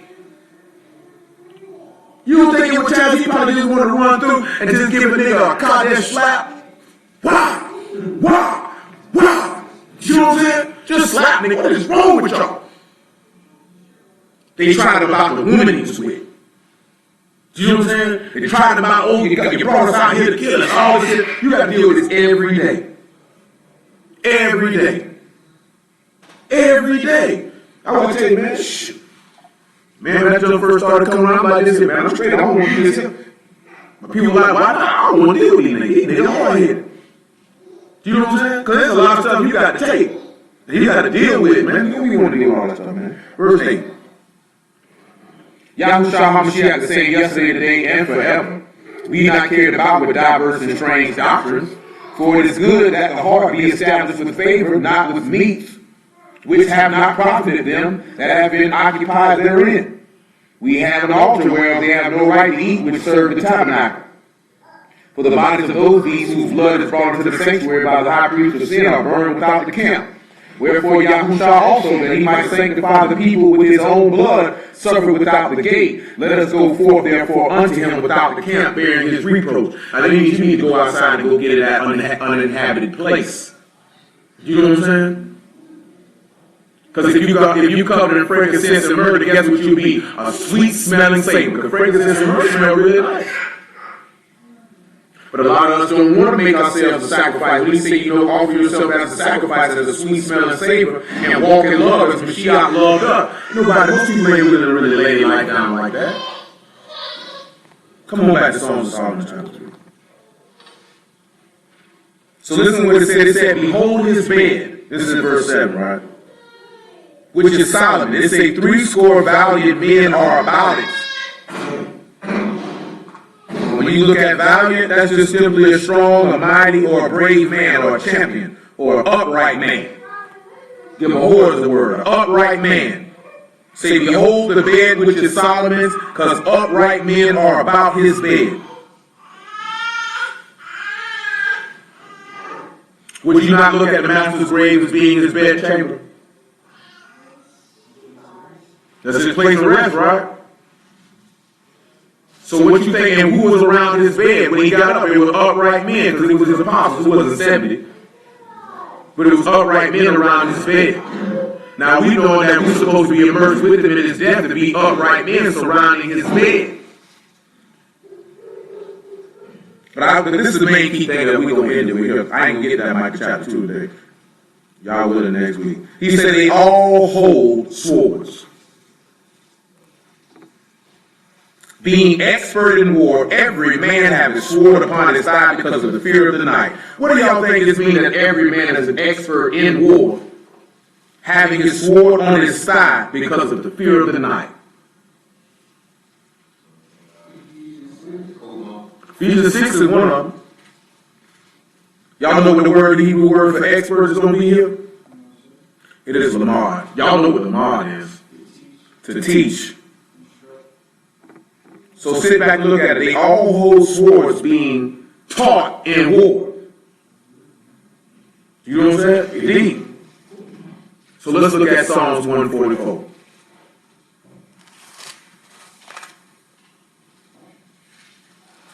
Keep in mind that that's going back to that Luke 24 that we read. When he taught them that the whole book was about him, he was teaching them to be able to be skillful in war. Because you got to understand what you're fighting against and who you're fighting against. Your first enemy you fight against is yourself. Because who's the first person he told you needed to put the sword to? Yourself. What did he tell them? We just talked to somebody about this. What did he say in Mark chapter 9, right? He said, if thy eye offend thee, pluck it out. Now you think he really talking about plucking your eye out? Cutting your hand off? Cutting your foot off? No, he's telling you what Solomon told you. If you be a man of appetite, put a knife to your throat. What did Paul write unto you? Mortify your members that are upon the earth. You know what I'm saying? He said all those that are Mashiachs have crucified themselves with the infections and lusts. No one, man or woman, should be moved or dictated or ruled by their emotions. Because that means you're ruled and dictated by your flesh. Like I said, we give it a gift that we say, oh, women are emotional by nature. And a man is frowned upon by being an emotional decision maker, an emotional thinker, and an emotional reactor. Yes, you have emotions, but you should be able to control them. Because it said if you are Mashiach, you have crucified your affections and lusts. That means you don't make, just because your emotions arise, you just don't make decisions based off of them. And you would have done this if you were about Solomon's bed. Because Solomon ain't mean what? It doesn't mean shalom. Solomon is described as a man of rest. It's quite interesting that these 70 men are around the man of rest bed in an uninhabited place. And we just read in Hebrews, you need to go outside the camp and suffer with him. So you need to go get in that bed with him. But a lot of people get in that bed and bring shame to his name. You know what I'm saying? We don't have, it seems like as a people, we have no problem bringing shame to this man's name. Doesn't seem to bother us in the least bit. We have no problem claiming this man and being wicked at the same time. And get mad when somebody pointed it out. Now I'm saying, there's a brother I seen right there, he said he named him getting slandered. So he felt like he needed to go on a campaign to clear his name. I ain't never been one to do that. You know what I'm saying? If a nigga lying on me, they lying on me. It'll show after a while. If you stupid enough to believe it, you stupid enough to believe it. I don't even feel the need to clear my name from people who don't even know me. You know what I'm saying? But then if you know me and you would go for something a nigga told you that was outside of my character, shoot, you need to stay away from me anyway. Because niggas tell you all type of lies. You know what I'm saying? I just told her about that. We gonna leave that alone what it was. But he just told the nigga shot him one, didn't he? Shot you a mean one. Nigga shot you a mean one only because you don't really know the person who they lying about. You know what I'm saying? If you don't really know somebody, then somebody can tell you a lie about somebody, you'll go for it. You notice when people actually know you, that a nigga won't come and shoot a lie to you about you, when they actually know you and you know how they is, they ain't gonna do that. See, that happened to me when they said, oh yeah, that nigga sold the crack. But he said it's somebody who actually knew me. And when he said, oh, they went off on him. They said, I know that nigga, I know you lying. You know what I'm saying? And he ain't tell me about it till like 3-4 weeks after the fact, that he felt like he wouldn't even need to tell me about it. They just happened to see the nigga. Like, oh yeah, man, that nigga lied on you the other day, bro. Because when people really down for you, they won't even come tell you when a nigga lied on you like that. Because they don't been able to defend you and let that alone. I ain't even going to bring that nonsense to you. Just know I straighten that, even though you don't know that I straighten that. But you can only do that if that person felt comfortable enough to say that to them because they didn't know that they knew me. So he feel like I can shoot that to them. But if somebody come tell Stanley something about Darius, I know Darius. You know what I'm saying? So if you told me that and I know that's not consistent with who he is, that's how you come on, bro. You know what I'm saying? If you really notice that in your lifetime, people that know you know somebody, they don't come tell you lies about that person because they know you know them. You might hear like, oh, bro said that about bro. Yeah, he told me that. And if you notice, if you hear that, it's always with a person that doesn't really know the person who you really know. You know what I'm saying? That's how people operate because they know you're not going to lie. You got to be aware of that type of stuff. All we had to. Yeah, I was just starting already. Psalm 144:1. This is what it tells you. Baruch be Yahuwah my strength, which teach my hands to war and my fingers to fight. My goodness and my fortress, my high tower, my deliverer, my shield, and he in whom I trust, who subdue my people under me. Yahuwah, what is man that thou take knowledge of him, or the son of man that thou take account of him? What y'all think he mean when he say he teach my fingers to war? My hands to war, my fingers to fight. Y'all know what the hand is, right? And that's the right hand, right? Who was the right hand of Yahuwah been revealed, who believed our report. So we know the right hand of Yahuwah is the master. He taught him how to fight, and his fingers to war. What was the fight that he waged? What was the war that he waged? Absolutely, because it's another place, I forget the location. But he said there's no discharge. Matter of fact, I know exactly where it's at. Go to Ecclesiastes. I gotta use this one. I want to say it's chapter 9.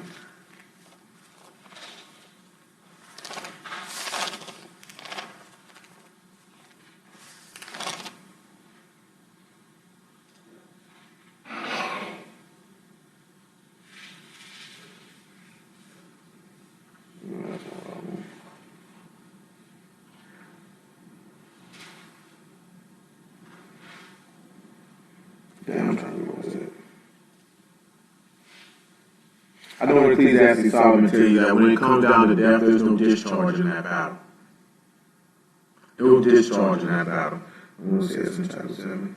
It's in chapter 8. It might be 6, though. You need to find it. Huh? There it is. Verse 8. 8 and 8. 8 and 8. 8 and 8. There is no man that have power over the Ruach to retain the Ruach. There's not a single one of us that can retain that breath of life in our body. We talked about that breath of life last night, right? None of us have that power to retain it. Neither have ye power in the day of death. There is no discharge in that war. Neither shall the wickedness deliver those that are given to it. So if you're given over to doing what's wrong, that will not save you from sin. Notice how he said it in Psalms 144 that Yahweh was his deliverer and his savior in whom he trusted. That was saving, didn't it? Now, how do we sit back and find to be able to have a discharge in this battle against death? Somebody had to be able to fight that battle for you. Somebody had to wage that battle for you. So he had to be taught how to fight sin. He had to be taught how to war against sin, which goes back to what we looked at when he says, did you have wisdom for yourself? Do wise men participate in vain conversation? And we noticed that the master did not participate in vain conversation. Why? Because he had a battle to fight. He had a battle to fight. 1 Corinthians chapter 15. And verse 50. And then Romans 7 and about 20. So keep in mind, when you say, like you said, he mentioned that coat mine. He said all these valiant men, they strong men. What makes them strong? The word of the king is there's power. The kingdom of Alahym is not in meat and drink, but in power. You look at a lot of people who don't have any ability, it tells you that the master condemns sinful flesh in the flesh. For those of us that walk in the Ruach and not in the flesh. And he condemns sinful flesh in the flesh. Why? Because he was taught how to war. What gave him the ability to be able to war? Wisdom gave him the ability to war. Wisdom gave him the ability to recognize what sin is and to combat it. When you sit back and you look at him warring, Satan came and tempted him.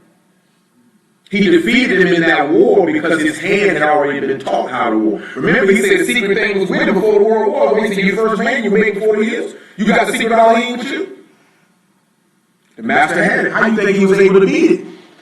Because he knew the word. I just heard a dude misspeak last night. He was like, oh, the other night, oh, Yahusha was born with the Ruach. No, he wasn't. That's not what the book says. Who was born with it? John was. That's what it said. It said the master was. That's not to say he didn't have it when he was born, but that's not what it said. You know what I'm saying? It said John was.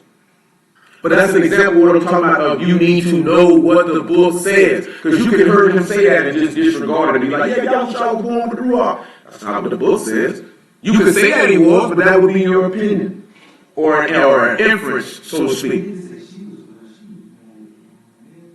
No, it says that when Mary, it says that John would be born with the Ruach from birth. That's what the Malachim told Elizabeth. Well, told not Elizabeth, pardon me, told his father, told Zacharias. You know what I'm saying? And that when Mary came in the house and saluted Elizabeth, the baby leaped for joy in her womb. You know what I'm saying? That's what it says. It's the same way when we just read that 1 Corinthians 11 where they say a man is a woman's covering. It doesn't say that. Not one time did you read that. You're not going to read it. You're never going to read it. You know what I'm saying? A man's not a woman's covering. He's just her head. He's her leader. That's why it's good for a woman not to marry a dummy. Don't marry idiots. Should be your mantra if you're not married. Do not marry an idiot. Because now you're going to be led by an idiot. You know what I'm saying? You shouldn't want to be led by an idiot in no aspect of life. Even if you ain't married, you shouldn't follow behind somebody that's stupid. You know what I'm saying? You notice in football, a lot of quarterbacks that be stupid, they notice they don't last long. You know what I'm saying? A lot of the players go to, man, y'all might want to replace him. They go to saying little stuff about him in the media and all that type of stuff. Nobody wants to follow a dummy. You know, some people like to follow dummies. They get a little following for a little while until people start realizing they're stupid. And then they say, we got to get up out of here. You know what I'm saying? What was that? Yeah, 15. I just stopped that pause. Yeah, just stop and pause and now this I say, brother, that flesh and blood cannot inherit the kingdom of Alahym, neither doth corruption inherit incorruption.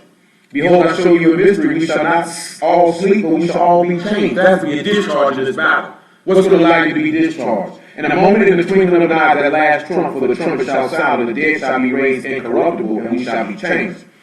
For this corruptible must put on incorruption, and this mortal must put on immortality. So when this corruptible shall have put on incorruption, and this mortal shall have put on immortality, then it shall be brought to pass the saying that is written, death is swallowed up in victory. For those of y'all don't know what that's in the 25th chapter of Isaiah, what he's quoting. So when he's telling you, right, because he said there's no discharge against death in the day of that battle. But then the master has came and given you this discharge by taking death upon him and being death for you. O death, where is thy sting? O grave, where is thy victory? The sting of death is sin, and the strength of sin is the Torah. But thanks be to Alahym, which give us the victory through our master, Yahusha HaMashiach. If you're getting victory, it's because he went to war. He went to war. Let's look at 2 Corinthians chapter 24. I'll say Romans 7. We get that in a minute, because I got to get that in there before we get up out of here.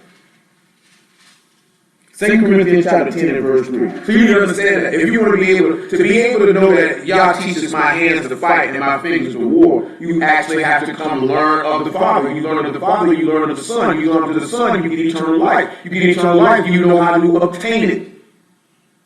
None of us knew how to fight sin before you knew word it. How would you be able to know how to fight it? How would you be able to know how to wage that battle in that war? And then it says they're experts in war, and they all got their swords strapped to their side. And what it say? And it say, because of the fear in the night. And we're going to deal with that part when they say in the fear of the night, while they're all taught in war, which is wisdom, which we done dealt with that. Every man having his sword on his thigh, or on his loins, or in his heart, because of the fear of the night. He said, for though we walk in the flesh, we do not war after the flesh. So clearly the master's already told you, right? He said, I'm from above, you from beneath. He said, you judge after the flesh, I judge no man. So he was letting them know, I'm not coming to war after the flesh. He was telling them, y'all war after the flesh. Because y'all have not been taught how to war, and you ain't been taught how to fight. That's why you don't die in your sins if you don't believe that I am he. He said, for the weapons of our warfare are not carnal, but mighty through Alahym to the pulling down of strongholds, casting down imaginations, and every high thing that exalts itself against the knowledge of Alahym, and bringing into captivity every thought to the obedience of Mashiach. So how does this teach you how to war? You know how the master went up there and war? By dying. See, he didn't fight the war like you thought they thought he was going to fight it. See, they were looking for him to come through. So I had something with the crown, but I'm going to say that right now.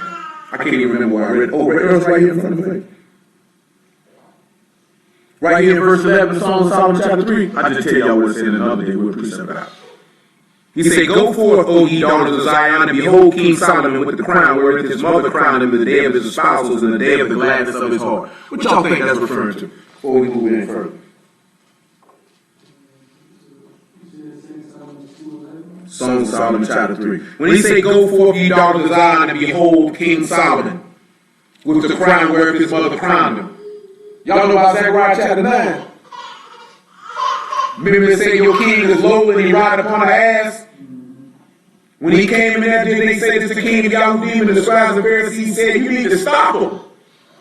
And they put a crown on his head, right? But you also know when he really got, that's just a twofold thing, right? When he was coming in, they say, behold your king. But then if you want to look at it on his death, what did they put on the master's head when he about to get killed? Crown of thorns, right? And what did they turn around and do after that? They put a robe on him and said, Yahushua what? King of Alahym. When he was up there getting ready to die, what was that day? That was the day of his espousal. That was the day that his wife was going to be espoused unto him. And he said his mother put the crown on him. Well, what does the book say who's the mother of Saul? And where was he at? You know what I'm saying? That stuff be right there in our face, how it's talking about what they did to this man. And guess what's going to happen with you in the day of your spouses? Because he said, I spouse you to one husband, even Mashiach. What did he say he going to put it on your head when he get back here? And who going to put it on you? Your mother. And he's your father and your mother. Because he's male and female at the same time. Because he Adam and Eve. He got to be both of them. You know what I'm saying? Because why? Because it said Adam was what? Male and female. Did not the woman come out of Adam? Do you know what I'm saying? Because before he said male and female, there was no woman, it was just Adam. He said male and female created he them and called their name Adam. That's why I say that it's a man's job. If you're going to look at it in the spiritual aspect, it's a man's job to protect this woman. She come from you. So you're not going to love and protect yourself? That doesn't make sense. Because you say, oh, that's my rib. Well, we know ain't no woman literally come from your rib. That's our figure of speech because of what the word say. So if the woman is your rib and she come from you and you one flesh and she is of you, then how could you not love and protect her? You understand what I'm saying?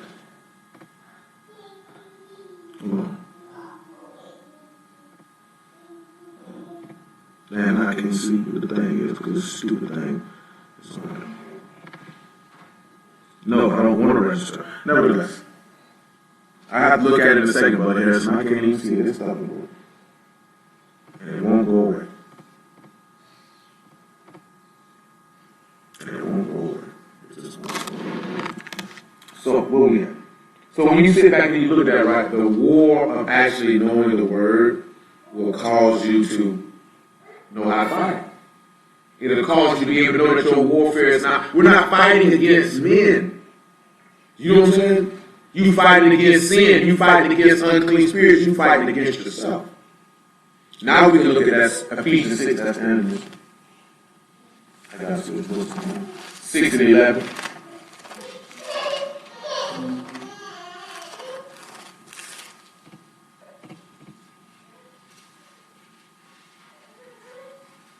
Oh no, it ain't over for you.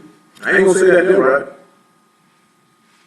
Because if you missed your chance at being set apart, then you wouldn't be here. He wouldn't even let you catch that information.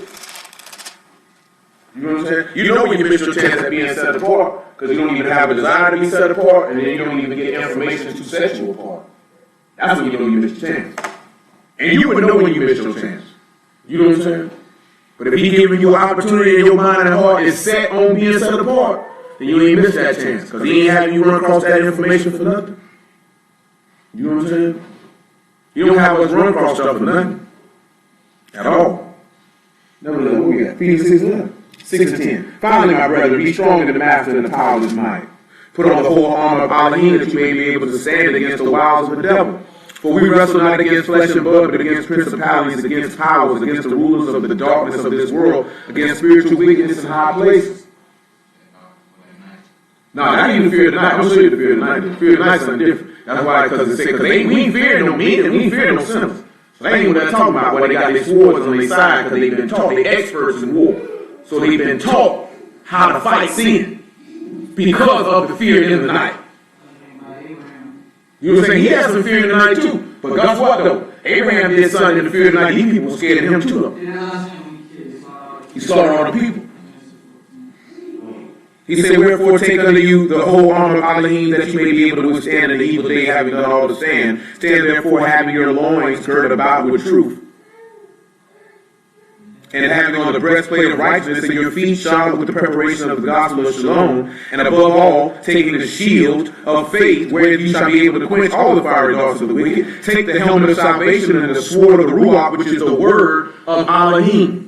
Praying always with all prayer and supplication in the Ruach, watching thereunto with all perseverance and supplication for all Kadeshim. You know, the perseverance to continue through adversity. And that's what I mean when adversity comes, people go and take the easy way out. Because they don't want to continue to go through that adversity. If the master took the easy way out, we all dead.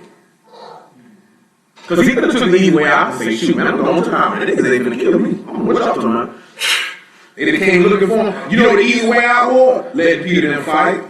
You know what the easy way out was? Calling for the 12 legions of Alahym. That's the easy way. He took the hard way. He persevered through that, and through that he was rewarded with the resurrection of the dead. It's always, when trouble comes, it's always easy. All you gotta sit back and look at it, right? When stuff get real, and the people around you taking the easy way out, they showing you what type of character they have. These might not be people you want to be affiliated with. Because I'm telling you something, man, I told you this before. You become the people you spend the most time with. You know what I'm saying? People tell you, people in business tell you all the time, you want to be able to hang with 7 millionaires, you become an agent. You know what I'm saying? You become the people you spend the most time with. I told you that all the time. You take on people's slang, you take on people's mannerisms, and not just one person, but the group ends up doing it. Well, people end up talking the same, moving the same, vibing the same, because these are the people who are influencing you, because these are the people that you are around. You spend time with wicked people, you become a wicked person. You spend time with weak people, you will become a weak person. You spend your time with righteous people, you will become a righteous person. You spend your time with strong people, you will become a strong person. It's only natural that that will rub off on you, of which the people you keep company with have, that's a part of them. Just like the things that are of you will rub off on them. That's natural. Nigga, I didn't hang with people who didn't hustle when I sold drugs, right? At all. I had a few people at home with a white boy, man, we used to do like, man, you'll never come holler at me, man. I'm like, bro, I'm out here in these streets. I'm doing my thing. You go to work every day. You my dude, you know what I'm saying? I got a problem with you. I can't hang with you like that, though. You know what I'm saying? So you're going to try to naturally gravitate to the people who are doing what you're doing. Period. You know what I'm saying? That's just how it goes down. He said, and for me, that utterance may be given unto me, that I may open my mouth boldly to make known the mystery of the gospel, for which I am an ambassador in bonds, that therein I may speak boldly as I ought to speak. You know what I'm saying? You deal with it, man, you ought to speak boldly. You don't think you'll be able to speak boldly if you train in war.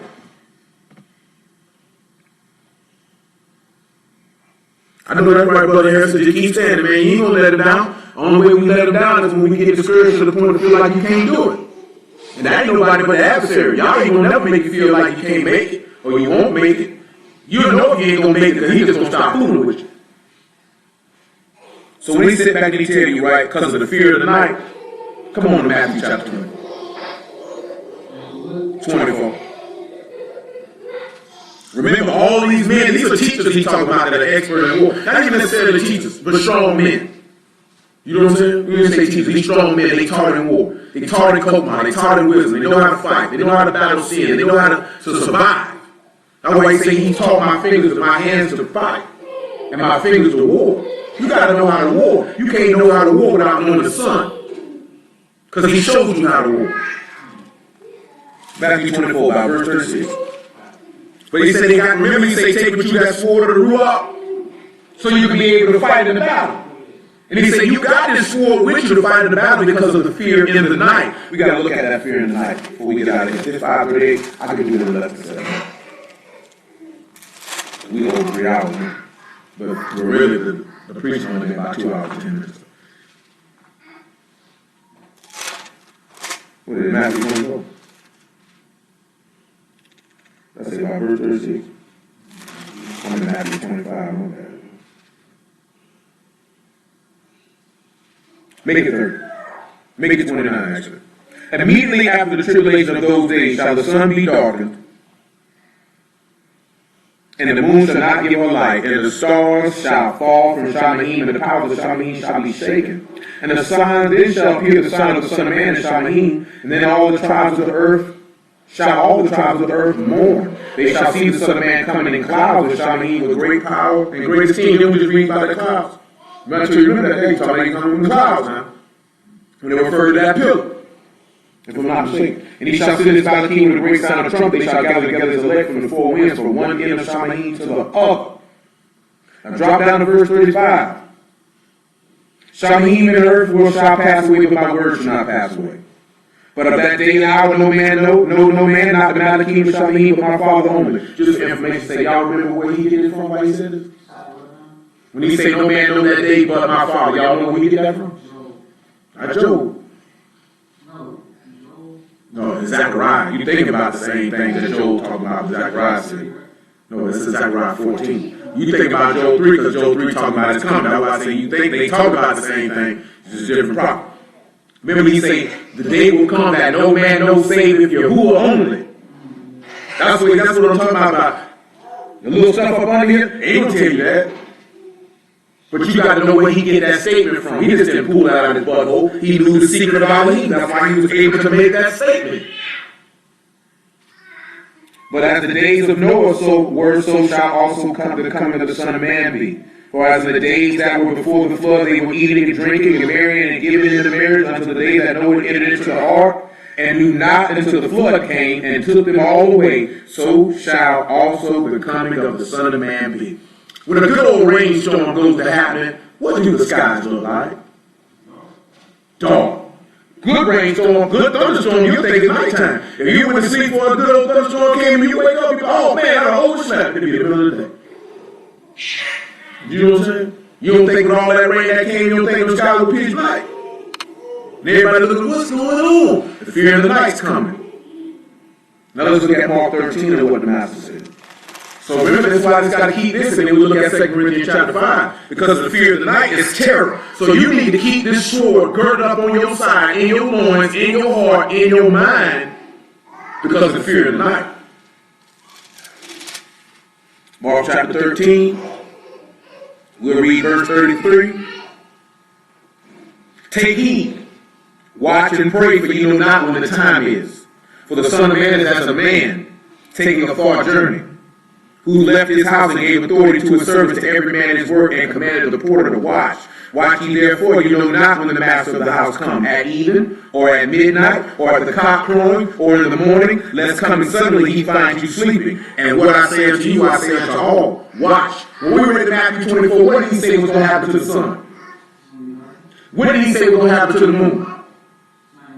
So what's going to be outside? And what did he say he was coming as? So that's why they got that sword on their side, because of the fear of the night. Because you know when he coming back, what he coming back to do? 2 Corinthians chapter 5. So he's saying that to say this here, is to keep your mind girded up, to know, to continue to fight because of the fear of the night. You know what I'm saying? Because you know what's coming. So hold on. You know what I'm saying? Keep that sword. Once you learn how to fight, don't look like this, right? If you had a brother or cousin taught you how to throw hands, it was all good after you learned how to throw them. You wasn't scared of nobody after that. You know what I'm saying? I'm ready to fight whenever I fight. We get in, shoot. You ain't said nothing. That's how you got to sit back and look at it. Yahoo Shah is teaching you how to fight. You shouldn't have no fear or trepidation of sin after that. You know how to fight. 2 Corinthians 5:10. Make it about verse 9. Whether we labor not, whether we present or absent, we may be accepted of him. For we must all appear before the judgment seat of Mashiach, that everyone may receive the things done in his body according to that he have done, whether it be good or bad. Knowing therefore the terror of the master, we persuade men. You see how he said they know the terror? And Paul was a strong man, right? Taught in war. He said, I know the terror. That's why I keep my sword because of the fear of the night. He said, but we are made manifest unto Alahym, and our trust also are made manifest in your consciences. So us knowing the fear of the night, we need to make sure we don't spend our time around with vain